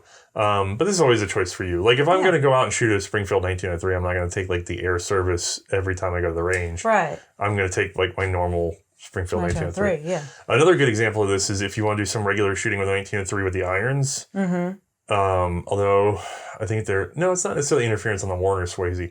If you have like a Warner Swayze mounted scope and you want to go shoot 1903, I don't know that I would ever bother taking more than a couple shots to prove a point with the irons. Fair. Because the scope itself is suffering an amount of vibration and damage so with why the would crosshairs you and put everything. Extra strain without using it? Yeah, I would take that sucker off and set it aside and run the irons if I really wanted to run that gun on the irons. So there's also things you can do to mitigate certain parts on a gun too. Right. But just use your own discretion. You guys understand, like, you're a custodian of history, but you're also an enjoyer of history. Yes, they're not going to last forever. No, you don't have to sit there and sort of make them last forever. There's some perspective to be gained from shooting them, but also... There's a risk-benefit analysis. Right. So that's just usually how that goes. This one's from Ghost. We have all seen good rifles be sporterized, and plenty of guns have met their fate with Bubba and his Dremel. When is it appropriate, if ever, to modify an old firearm in a non-reversible way? If you got the money and it's your property and you want to, I mean, I'm not going to be your friend, but you can modify any gun you want however you want. Everyone has their rights to do that. Right. Value is subjective. The world will not end. But generally, for me, it depends. So, like, right now, I've been considering a Ross rifle project. Actually, we have been for years. I have one over here. This is always been commercial Ross rifle. Certain ponytail gentleman sent it over to us. Yes, he did.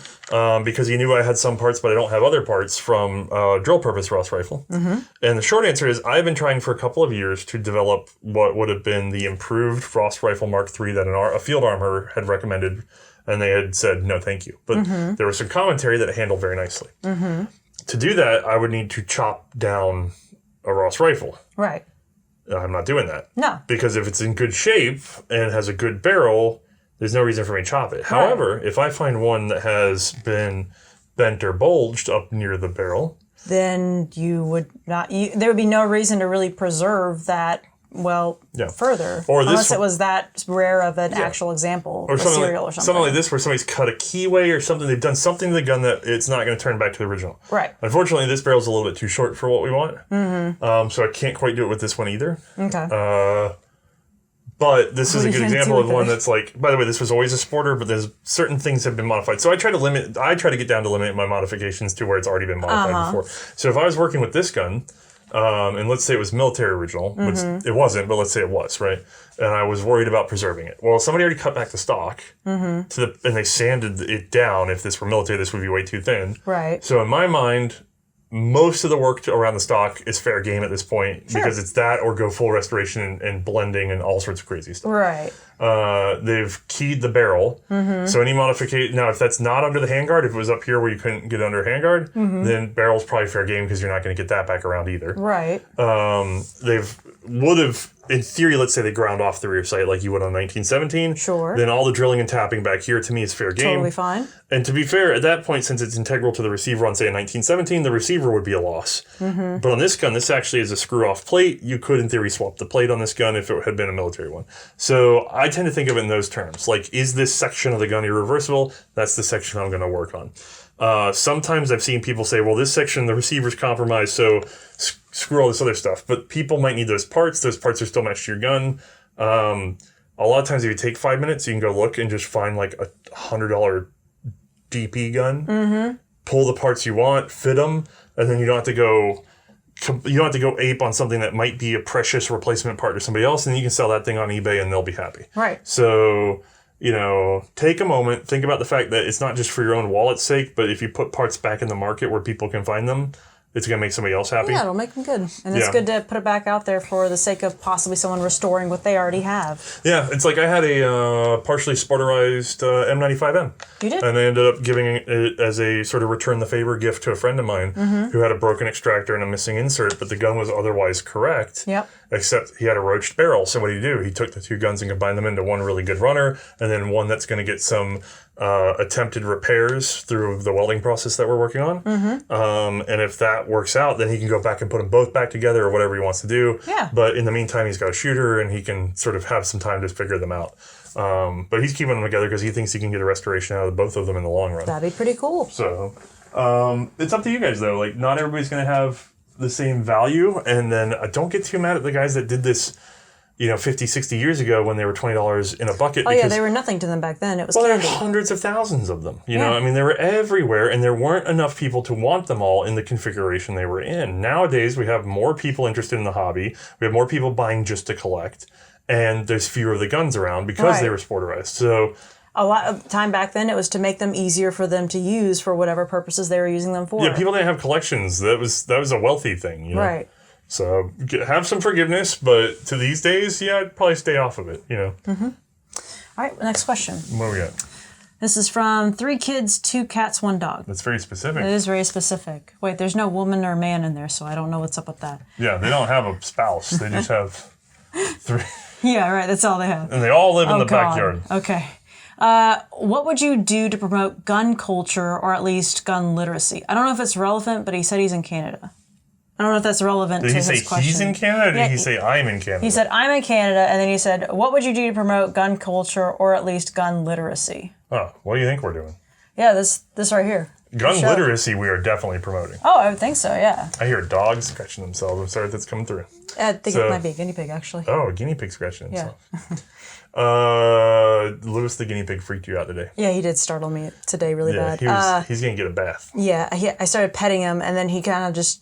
He doesn't like pets. No, and then he, splooted, and so I went, oh my God, he wants more pet. So I started petting him harder and more vigorously. And before I realized it, I was full hand. I was petting him like a dog, and it scared me because he rolled over on his side. So he kind of like shook and fell over on his side and stuck a leg straight out. I was freaked out. I was like, I think he's having a seizure. And then, no. It looked like a seizure. He got straight up for some treats and ran around. It was pretty happy. It was just very clear. He was super into those pets. Yeah, he was super itchy in that one spot, and he was all about it. And he fell over and stuck a leg out like rigor mortis. It was terrifying. It was terrifying for a moment there, but I scratched the pig. Anyway. Oh, but to promote, the gun culture and gun literacy. Yeah, the show. That's really what we're trying to make sure we give back. And our thank you, patrons. Y'all are the reason that we are able to do this. Yeah, I hope we're doing the literacy part. I like to think so. I've stopped making up some words now.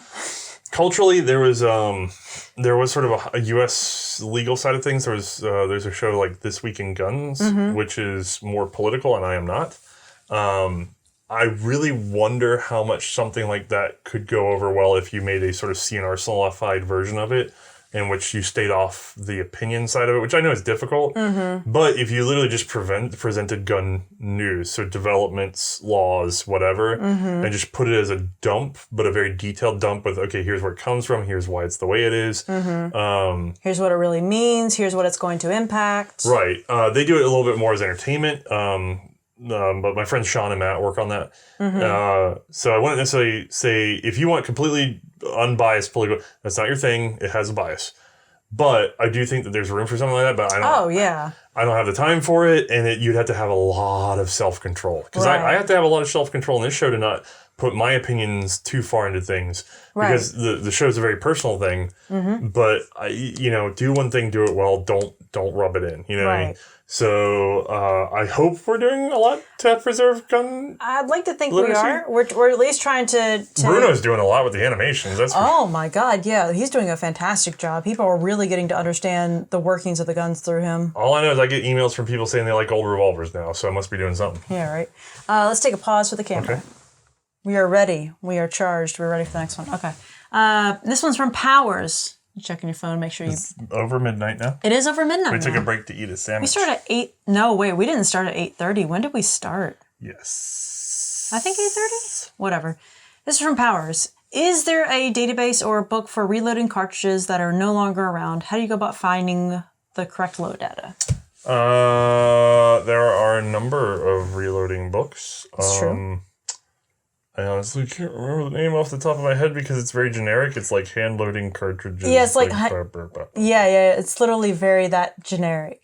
Yes. And then even I'll find the title and we'll flash it on the screen. So flash your May. Yeah. Let me do number 11. Sorry, I have to put the notes live, guys, because we don't have a fallback on this. Okay. Yeah. So we'll try to pop it on the screen. The important thing to remember here is it's not perfect. No, it's definitely not. A lot of those are hand-me-down notes from some guy in the 50s. It's like, totally, this works. No. Your best bet is being involved in reloading groups, finding somebody that's loaded it before, that's seen what their brass has done under those conditions. And then also you really need to you got to slug your bores, you got to cast your chambers. Yep. People really hate doing that. For some reason, it's not that hard, but they really hate doing it. And it causes a lot of problems for hand loading. Yeah. It's not that hard of a skill to learn, I promise. We actually would like to have a cartridge show. We can now do that thanks to Utreon. Yep. But the person to do that would be David, who does our hand loading at the moment. And he is not available. It's a lot of time involved in that. But we actually... It's really sad, but with the COVID stuff going on, we had sat down towards the beginning of that and worked up a plan, and then his life has been turned a little upside down. Right. But we had a plan going, and we had created a mnemonic device and all sorts of stuff. Oh, yeah. For how to that was pretty good, properly assess a firearm for the correct cartridge to make and how to sort of follow through and do that. And he was going to do a whole series, and it's been failure to launch. Hit. Yep. But the thoughts and ideas are all still there. We need to probably run them around the reloading community and see if anybody has any more input and then start putting that into effect, because it would be very lovely to have sort of a video Bible series for how to do that stuff. I think a lot of collectors would love it. Yeah. So just send me emails about it and I'll just forward all of them to David without responding to you guys. Sorry. But just put, to David, and then I'll just forward them all and drive him crazy, and you guys can yell at him until he does the series. He's going to watch this and then he's going to see this and be like, yep, it was this moment. Well, he deserves it because we sat there and came up. I mean, I can't give it away. It is a frankly brilliant little system that we came up with. It is. Yeah. It's really good. All right. So what do we got now? This one is from Eric. What is your top 5 list for surplus bolt-action rifles for recreational shooters on the balance of availability, relative cost / upkeep, and ammo availability? Okay. You ready? Yeah. Mauser. And then probably more Mauser. Hold on, but that one's gonna be Mauser, and that might be Mauser. That's Mauser. There's so goddamn many Mausers. There really are a lot. There's a lot of Mausers, and all sorts of cartridges, and most of them available. The Mauser cartridges tend to be Argentine's falling off. Like, well, I say Argentine, but it's really like 765 Belgian. Yeah. But in America, it gets called Argentine because we're used to it coming from South America. Yeah. But yeah, it's just mostly Mausers. Yeah. They're all around. Yeah, there's a lot of Mausers. And getting them serviced is pretty easy. The stuff that's in more common calibers, like 30-06 and things like that, they tend to go for more money. Mm-hmm. But then you have the availability of being able to buy ammo. Yeah, and a lot of parts availability. Yeah. So like if you went for like a Springfield or something like that. South American Mausers are underappreciated. Turkish Mausers are underappreciated. Yeah. Spanish Mausers are underappreciated. Spanish Mausers, all of those have been pretty good actually. Yeah, there's they're still pretty cheap in the market. Yeah, I mean, as far as they're always going to be towards the bottom of it because they didn't see wars that people tend to understand. A lot of them saw war, but they don't think of it because it's not like European popular war that people are aware of and are sort of common understanding. But South Americans like shooting at each other. That happened fairly often. Believe me, we're friends with a lot of South Americans at this point. Yeah. Actually, we are. Yeah, David and Bernard both, and then we run into more of them. Wow, never expected it. Yeah. But I hate to say it, but it's Mausers all the way down. That and what's left of the Mosin collectability. Mm-hmm. But then the ammo's not so good with Mosins because Russian imports are out at the moment. Right. So you divert back to Mauser. But when you have to factor them all in, all those factors, that's what it boils down to. It's that simple and straightforward. I mean, you could get into stuff like sleepy boy. Like some of the little side neutral countries aren't as popular, but like. Their ammo is really hard to get. Yeah. So it's that sort of. It's the I trade-off. suspect I really would recommend buying some of the cheap Carcanos that are available right now. They're like down to like $200 or something like that. We said it in the episode, and like as far as reliability goes, I have shot some terrible looking Carcanos, and they still shot straight and true. They're never gonna get any cheaper than they are now. That's been true of all the Milsurf imports, right? Mm-hmm. And then. You have the fun of cleaning it up. The clips are a little hard to get, but with that many in the market, there will be clips appearing. You know what I mean? With that many in the market, when things calm down, there will be demand for the ammo. The ammo will get made. Mm-hmm. And if it really doesn't, you're not out that much money, and it's a fun little lightweight collectible. Yeah. You know what I mean? I wouldn't spend a ton of money on them because they're pretty rough overall. Yeah. But, again, like we said, we shot ones in plenty of rough condition, but they still shot well. So that's kind of a good plus for me as a collector, in my opinion. Yeah, they're a lot of fun. Yeah. All right, this one's from Ryan. From a purely aesthetic standpoint of view, what are your top guns you've covered so far on primer? Well, I personally thought aesthetically that Serbian 1908 was aesthetically very pleasing for me. Yeah, and then you picked it, so women go for looks. It's true. But no, if I look at it just aesthetics point of view, weirdly, you really like the Swedish 9414. 9414, yeah, actually, that was actually pretty good too. You like those little carbines? You think they're handsome when they have the nose cap? And I'm gonna say something probably that it goes against you, but I kind of like aesthetically how it looks. The Webley Fosbury. It's very pleasing to me. No, I don't. Yeah, I know you don't like it. You hate it, but I think it's. I wish they weren't so expensive. I wouldn't mind owning one, but like I just don't have the love for it that would be required to want to spend that kind of money. How does this make you feel? It makes me feel very happy. Does it? Yeah. So you like the ones with the nose caps like this? I think they look so cool. What about? I don't know where it is on the wall. What about that Car 88 we have laying around here somewhere? Oh yeah, that one's pretty rad too. Yeah. But that's more of a feel to it, I want to say. If I'm just looking at something, I mean, aesthetically, I find shotguns... Okay, stop. Oh, wow. Stop, excuse me. You're vomiting. You're so happy. I'm full of emotion. Yeah, no, I'm I'm just full of Red Bull right now, okay? You remember the old South Parks where every time Stan saw Wendy Testaburger, he would just This is not my Wendy Testaburger, I'm going to say your Wendy Testaburger. No. But shotguns, they're just rad looking, actually. Yeah, but that's not for the show. We haven't done that. I mean, we have. The Winchester 97 looks We have done shotguns for the show. Oh, it does look intimidating. Yeah. I love it. And the slam fire with it is so much fun. Don't knock the gun with the other gun. Look, oh my god, I'm putting up. You're the one that's taking things off the wall. Well, I was trying to see how you felt about whatever. Well, what about you? What are you you look at and you're like, man, that's pleasing. Smith & Wesson Russian number 3. You are obsessed with them a little bit. I can tell. They're very handsome. Well, you liked it a lot too. You actually kind of were the one that got me going on it because I was like, yeah, they're pretty cool. And you're like, I love this thing. Mm-hmm. And then the more I thought about it, I was like, okay, I kind of love it too. I mean, I like it when it's got the little trigger spur. That way you could rest your finger. Mm-hmm. That's pretty fun. And then I kind of like that 1912 Krag. I know. I don't know why I'm kind of into that. I love it. It doesn't. The nose cap doesn't look as good. Like I get why they went with the first nose cap, but of course it wasn't very strong. So it's like the one spot on it is that weird nose cap band, which is kind of funny historically, but it's not very attractive. Mm-hmm. Martinis are pretty attractive, I think. You think so? Yeah, just from the side view of them, I'm not just a looking at guy. the receiver, like they're really attractive. We've been doing some. Suze has actually been doing some reading on. I don't want to dig it out. No, please stop Suze has been out. digging on the Gahendras. Mm-hmm. They're very handsome looking guns. Yeah, they're definitely I think almost dangerous to shoot, but very handsome. Mm-hmm. Anyway, okay. Let's see. We haven't covered the Gahendra though. So. No, not yet. This is from Steven. What cartridges have you enjoyed shooting the most for the show? Pistol and rifle. I mean, like I said, I guess not for the show. Yeah, 7.5 Swiss for the show. That's been pretty nice. You like 7.5 Swiss? Yeah, that one's one of my favorite ones. Although 6.5 Jap, that one's actually pretty nice too. Japanese? Yeah, it's pretty nice. As for pistol, I mean, probably... I'm trying to think of things like... the thing is, like, it's different between what pistol I'm shooting what for, but I mean, 9mm Luger's fun. You're a liar. You're a dirty liar. I'm not a dirty liar. I know your favorite handgun cartridge. What is my favorite handgun cartridge? What? You're making a face. I don't know. What do you I had to buy another say? 100 rounds of it just the other day. You did? What was it? I don't remember. I'm blanking. I don't know. Every time we ever take anybody out to the range or anything's going on, it's like we're just going to shoot a little for fun. Uh-huh. You always ask for at least one. Okay. 32 AZP pistol.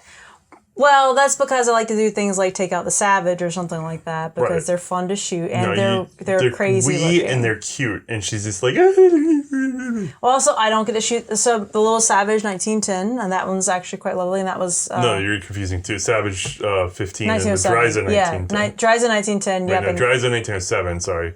Savage 15. I don't know where you got the 10 from. I don't know where I got the 10 from either. Okay. I'm trying to think. I can't. But yeah, the Savage and the Dryza, those two are my favorite shoot. And the Savage was actually a gift from Paul. So thank you again, Paul. Yeah. That was nice. She loves the Savage. Yeah, it's pretty good. So it's pretty savage looking. Uh-huh. I mean, it is. It is. It looks kind of cool. It looks Art Deco. It doesn't look savage. I don't know. It could be terrifying. So about your most aesthetic handgun or aesthetic pistols in terms of appearance? It does turn out I end up shooting 32 a little bit more. No. The previous question. Oh, aesthetic. Most attractive things we've covered. The Savage is in there too. Yeah, okay. Pistol. Just making sure. For me personally, I really enjoy shooting 7mm. We've been over this before. Yep. I like that cartridge. Mm-hmm. I like 35 Remington. I really love shooting 351, which I can never get a hold of either. It's always the stuff you can't get a hold of, right? Oh, yeah. But more recently, because we've been doing the revolver history, I have been having a really fun time shooting big bore black powder revolver. I know I should be saying, I like 450 or 4.76 or 45 Colt, or it doesn't matter. It's all just like the big, smoky... Magnum. To be honest with you, if I had to pick one, I think I know this just happens to be sitting... This has been convenient today. Yeah, I know. You've just been picking it up left and right. 44 Russian and me are getting along pretty good because it's about the same as what they put in the Rice revolver. Those are kind of fun to shoot even though they're weird. Mm-hmm. The Smith & Wesson number 3s as a family that all tend to shoot 44 Russian are all pretty fun to mess around with. Right. I shoot 45 Colt out of the 1878 that we were doing. Mm-hmm. It's a little snappy. I feel like it would have been more fun in 44 Russian. I don't know why. 44 Russian feels like it's just that balance of like big bore but not beating your wrist to death. I'm actually a really big fan of this cartridge. I wish it wasn't so sort of uncommon now and that 45 sort of took over the market entirely. Yeah. But, oh well. All right, what else we got? Adam says, what gun do you regret having to say goodbye to the most? Did you say goodbye to a gun that you regret saying goodbye to? I want to say there's definitely been a few. There's been a few that you haven't been able to buy that you were upset about, I remember. Yeah. But they're usually oddball stuff that you guys wouldn't think of, like little single shot things. Like May has very weird taste. It's true. I tend to light more on like a specific mechanism on a gun, so like an aspect or a part of it that really fascinates me, and then I fixate on that. So like those pepper boxes with revolving hammers or frying pins instead of the revolving cylinder, fascinating. Like May would like to have like a Mossberg brownie. Yeah, that'd be cute. But it's not that she ever had one; it's that she didn't buy one. If it doesn't have the extractor, there's no point to that. The little ejector. Yeah. Thing. Yeah. Well, don't tell them that because now they're going to start looking for them, and then you're. Well, you already told them this, so it's already done. No, but don't tell them the secret. They'll let them buy the junky ones that don't have their now it's ejector. already in here. We can't do anything about it. Yeah. You're the one that brought the brownie to begin with. Now it's your fault. I'll never. You know what's funny is you like the rotating firing pin, but then I'm just like, what about like a 4-barrel Lancaster? And you're like, no. Nah. I'm very specific with my tastes and my likes. Yeah, I want to say. What about the cop? You shot the cop.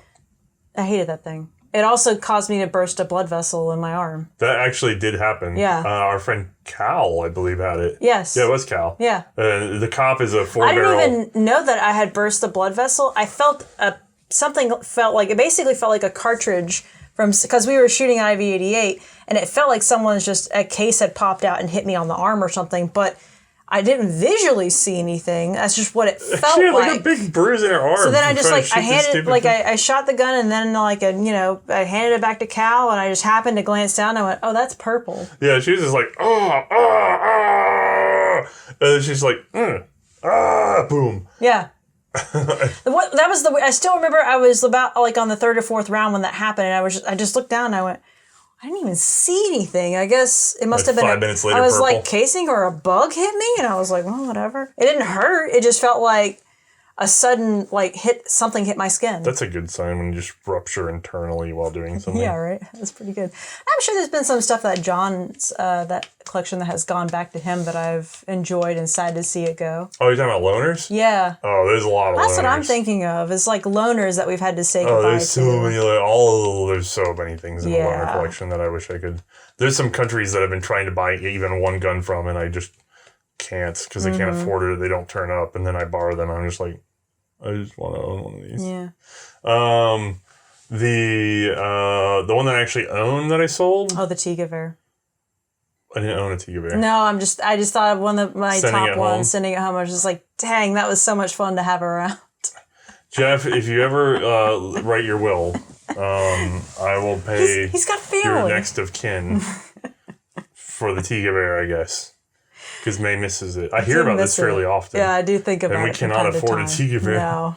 So, they're so stupid and fun. It's the big. I love that you're like, I love the little 32s. Look at the size of this thing. Like, I love that you have like your little Bayard that you had to own. We bonded, and there was a moment in which I had to carry it up a sand hill that was like 20 feet high. I just want you to have like a little Bayard 32 with a little holster. Yeah. And then the Tigewehr slung over the other shoulder, and that's just your whole armament. Like that's. Yeah, but I'll have the Brownie instead. I'll have the Brownie and the Tigewehr, and that'll be my thing. The Brownie and what? The Brownie, the pistol. The Brownie. Oh, the Brownie. Brownie. The Mossberg Brownie. Like eat Brownie. Yeah, okay, I'm on it. I got it. Like a dessert. Dessert. Okay. Actually, for me, there's a lot of regret in my collecting to a degree. When we started the show, I was a World War II collector. That's true. And it didn't take off the way I hoped, and there were all sorts of setbacks. And so I liquidated almost all of my World War II collection, which was massive. I had built it up over years, not with a lot of money, but actually by going around the southern pawn shops and stuff back before it was big to collect down here. That's true.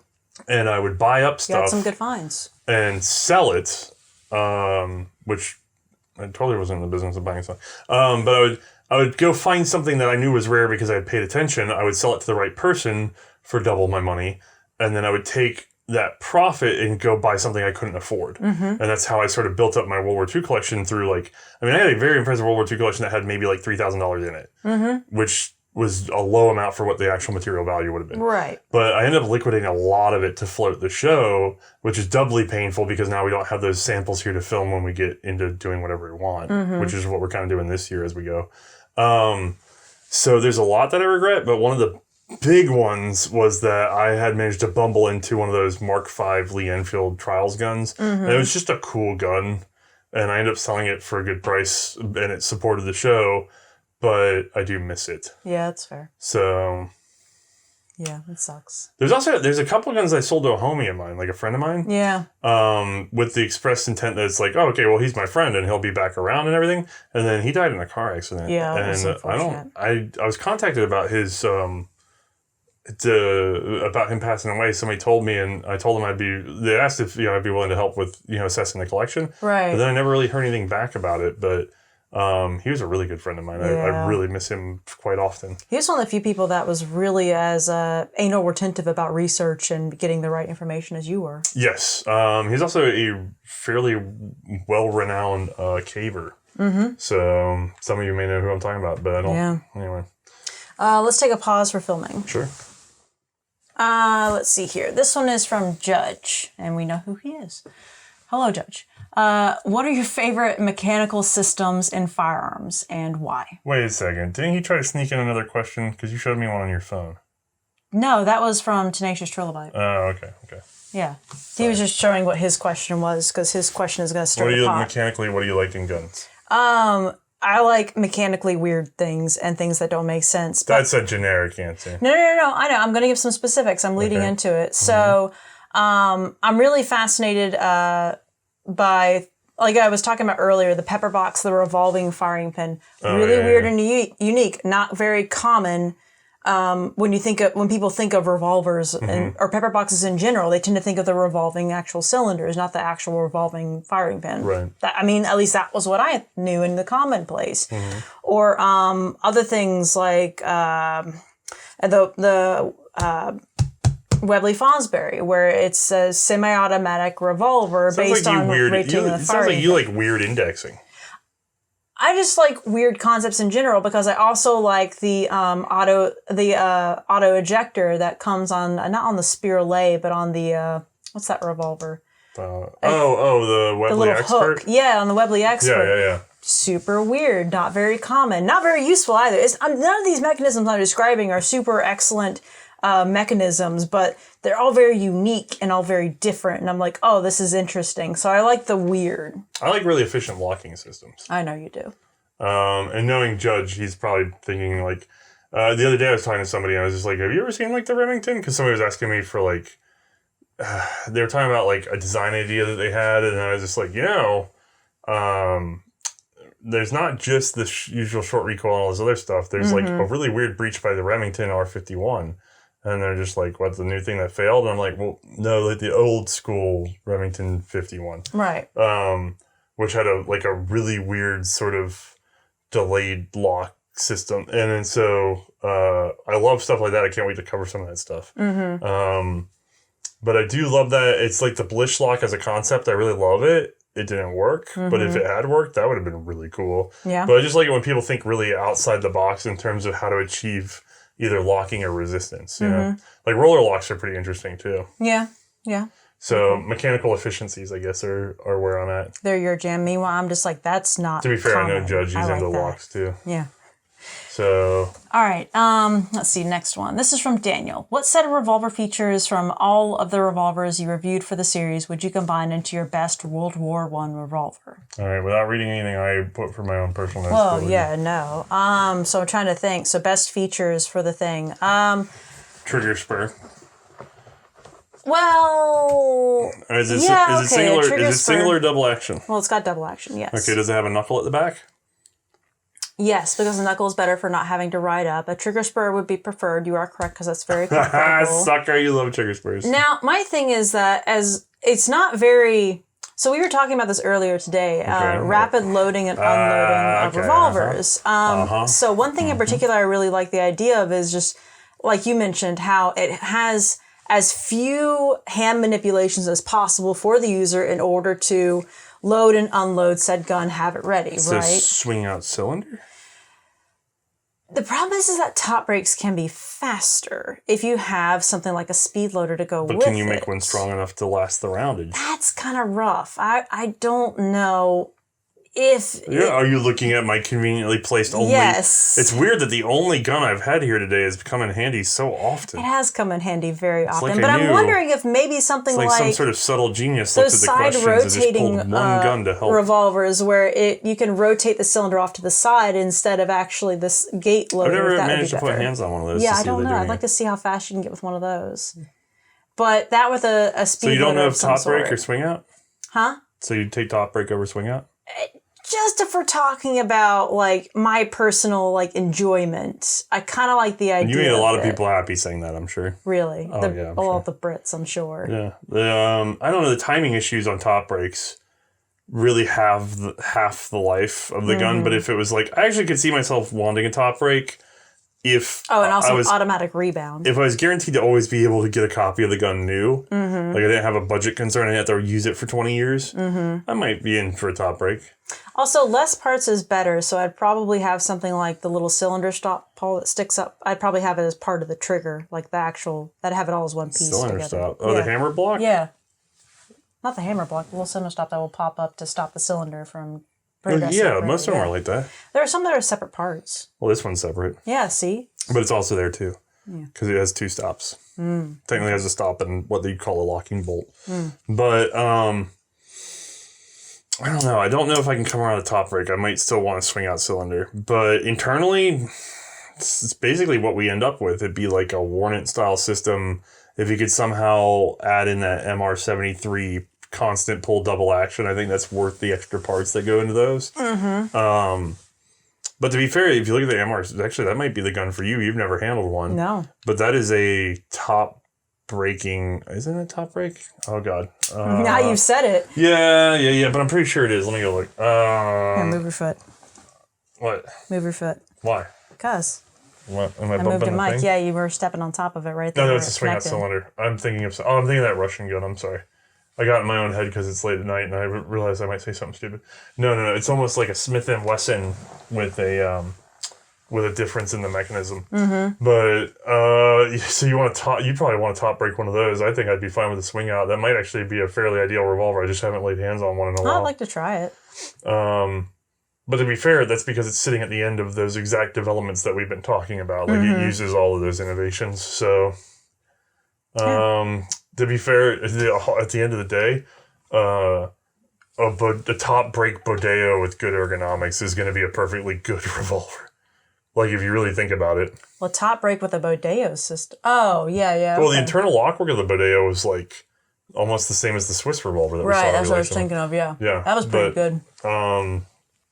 Although I still hesitate on top brake, I might say swing out. I believe there was a swing out experimental Bodeo that I saw pictures of. I'd be curious. Anyway. All right, what do we got next? Let's see here. This one's from Cajun King. Individual response question for Matthias and May. That's how you sneak in two questions right there. Never season. What features would make up your ideal revolver? Boom, done. We literally did just do that. Apparently, we've been influencing some revolver talk. Okay. All right, this one's from Nick. I just wanted to know, what is your most prized milsurp? The one that you think of when you're asked what your favorite, most proud of to own thing This is an amazing quote. I just want to know, what is your most prized milsurp? The one that you immediately think of when someone like me asks you, what's your most prized milsurp? Not really, but it's such a good way of saying it. And he says that he's most proud of his Argentine 1891. Yeah, okay. Because it's in good shape. Sure. So okay, what's your prize? Oh, what's mine? Yeah, for my most prize? What are you most proud of that you own as a firearm? Or I guess the business owns at this point. Oh, yeah, I guess I have to think of the business thing. Oh, crap. Because you kind of co-own a bunch of stuff. Right, so I guess if I think... The problem is that we don't own this whole room. I know people always say that. We don't own the whole room. No, and the problem is that he's saying most prized. And then my brain has to go through it because I think of the things I enjoy the most or things that are the weirdest. So I have to sit here and actually think about what would I consider the most prized. Is that different from the one you would tell somebody? Yeah, so the most prized might be the air service. No, that's pretty impressive, but keep going. Well, that was what I was thinking, because the Air Service, that was one that was identified by the group, and then we were able to acquire it, and it still is with us. Well, that's probably, quote unquote, the most prized. We were looking at doing a reproduction Air Service. Mm-hmm. I managed to find what I believe is an original Air Service rear sight. And then we were looking for Sporterized 1903 that we could then sort of chase up into an Air Service pattern. Right. It was going to be a project of some sorts. Right. And I put the word out to the guys to keep an eye out. And then our buddy Jay was just trolling Gunbroker before I happened to be that night, because we were both kind of keeping on a search list. Mm-hmm. So he sends me a link. He's like, hey, what do you think about this one? And I look at it, and I went, that's weird, because it was just a 1903 with a cut down stock with no magazine floor plate at all. Mm-hmm. And he's like, yeah, it's Sporterized, but it's also kind of weird. Am I crazy? And I was like, no. And I'm looking at the photos, and it's like it has the certain proprietary things going on that only exist on Air Service and no other 1903s. Mm-hmm. And I went, this is a real Air Service rifle, but the magazine's gone. Right. But they made the magazines in the tens of thousands. So at that time, you could get a magazine for like $300, which was actually really disheartening to me at the time, because the magazines had been like 2 years earlier. I could have bought them for $80 all day. Mm-hmm. I just hadn't bought one. Right. So I'm looking at it, and the guy's got like a buy it now price of $1,000, which at that time, again, market's inflating. At that time, that would have been a high price for a good quality 1903. Not one you wouldn't pay necessarily, but it would be like towards the high end of a 1903. Right. And I went, and I'm looking at the description and everything, and there's no inkling that he thinks it's anything other than a Sporterized 1903. Mm-hmm. So I was just like, so he thinks he's going to rip somebody off for $1,000 on a Sporterized 1903. Yeah. So I was like, okay, I'll get ripped off on this. So we paid for that. Mm-hmm.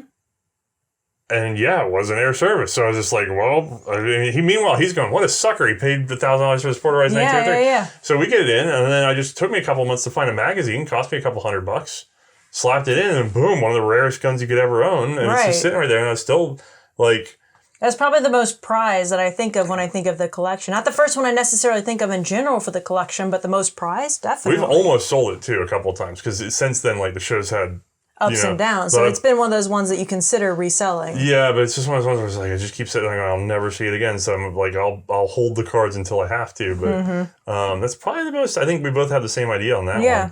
Oh, you did put something down. I didn't even see you'd said anything. Oh, yeah. I just making notes to myself. Sure. But the only other one that I can think of is one that we haven't covered before, which actually a buddy of ours, Len, was selling. Mm-hmm. We haven't covered it. It's a Danish revolver in ratty shape.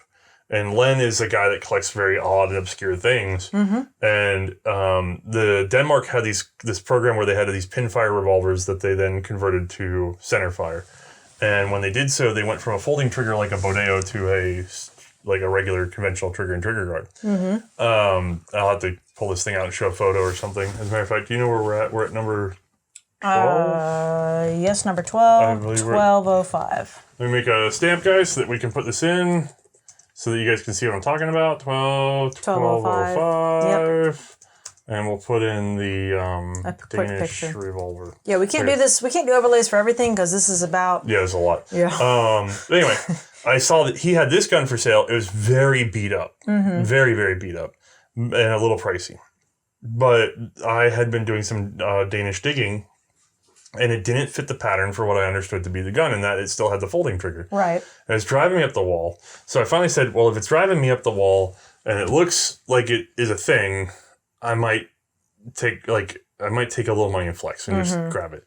So I grabbed it, tucked away, and said, if it turns out to be nothing, then I guess I just ate it. But there's something gave me a tickle. Mm-hmm. So I don't get a lot of time to do what I want to do. So it took me months to get it back around to being able to do my research. Right. And I managed to dig deep enough, and I actually ended up speaking to a man in Denmark that's part of a collector's community, and then I got access to their back catalog, and blah, blah, blah, blah. So I ended up finding a little 2-paragraph thing written in a journal in the 70s, 80s, I don't know, in which a guy's like, hey, there's been this mystery revolver at the museum that's been driving me nuts, and some of you have seen it, in which it's the converted model, but it doesn't have the trigger and trigger guard. Mm-hmm. And he's like, I finally found a memo that explains it. there were like 53 of these in the Danish East Indies, and they didn't want to change out their leather work. So they said, hey, when you send us ours, leave the folding trigger. Yep. So it's like, oh, one of 53 in the Danish East Indies. Right.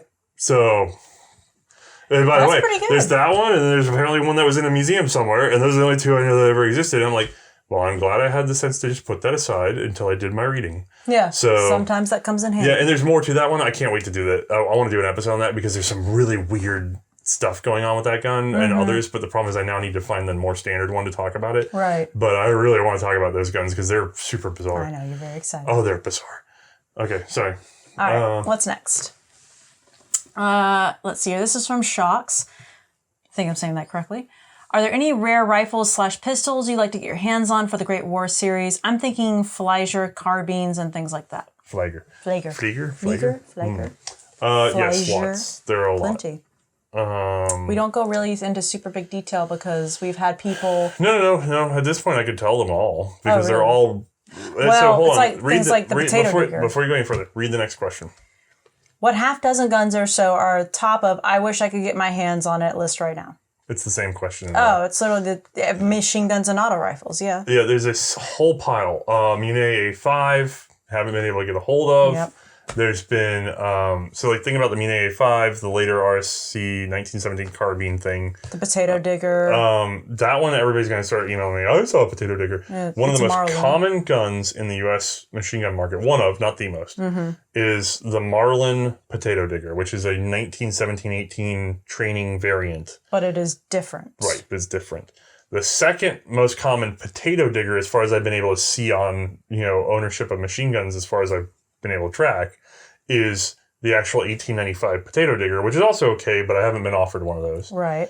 However, what I'd really like to get is a 1914? 9414. Yeah. Or maybe 95. My brain's fried now. I think it's 95. The 14. I want the 14. There's a Colt made 9414 potato digger. In other words, it's the Colt potato digger with the heat ribs. Yep. And it's the one, if you ever see potato diggers in World War I, historical pictures, be it with the French, be it with the British, be it with the Canadians, especially with the Belgians, they ordered a lot of them. The ones that were in World War I were the 14. So why don't we see a bunch of them around? Mechanically, internally, it should be nearly identical to the original one as well. But apparently something changed when it got to the Marlin. And I don't know. Nobody's written in that much detail to tell me what the differences are, but the feed and ejection ports are in different spots, and it's been said that they were simplified. So what I really need is I can find a Marlin one any day of the week. So what I really need to do is get a lot of time with the 14, or at least the earlier one, so that I can at least know enough to say what the differences were for the latter one. It's not that I won't ever film a Marlin training one. It's just I don't want to until I've got my hands on the 9414. How are you going to get a 3D animation of that one done? Because we would normally get that through VBBSMYT, and if he doesn't have access to an well, he might. No, Royal Armies might have one, but I can't shoot theirs. Right. But he could handle it. Yeah, maybe. But anyway, that's where I'm at. I haven't gotten a hold of an actual 9414, and everybody sends me images of Marlins. I got a friend with a potato digger, and as of this moment, out of 30-something offers, they were all the Marlin training version, which is different. And Can you tell he has feelings about it? I'm not even sure how it's different, which is why I'm really frustrated, because I need the time to sit down and figure out the differences. Right. And I need the guns in front of me to do that, because I don't have them. Oh, so you do need one. You do need a Marlin. No, I don't need it. As a matter of fact, I could do, since it's only training gun, I could never even mention it and have a perfectly adequate episode up to the 9414. Okay. But I can't get an adequate episode just off the Marlin. It's driving me insane. I'm sorry. So, but it's machine guns, really. Like, we still haven't managed to set up time to set up it with a Villa Perosa in person, even though we've shot one, because we only had a day to shoot it and no time to do the episode around it. We haven't been able to get in front of the, first of all, I don't know that there's a Perino in the U.S. I think there's one in an Italian museum, and that's it. There's the Fiat Revelli. Yep. The Centennial 1907, a very big, like, frontline machine gun that none have turned up. There's a partial one here in South Carolina, but it's not enough to run it. Nope. There's enough of the mechanism to at least look at the mechanism. That which was cool to see. Yeah, so I could. I could probably, if I could get a chance to shoot one, I could probably borrow that one enough for Bruno to animate it or someone to animate it. But that's about all I could get out of that one. Yeah. So there's a lot, but it's all exotics. So the problem is nobody really owns them. There's only a tiny handful of things that you might find with a normal collector. Right. That we would probably want for photography and not even for filming at this point, because we've done a pretty good job of chasing out pistols and rifles. I'd have to go look to make sure at our list, but I think we're pretty good. Yeah, we're okay on other stuff. Now, photography-wise, we're boned, because if I wanted to do a World War I rifles and pistols book, let's say, and even just skip the machine guns, there's got to be at least 40, 50 things I want to photograph, because they're variants of other things. Let's take a pause for the cameras. You can keep talking, but we got to pause them. Oh, yeah, yeah.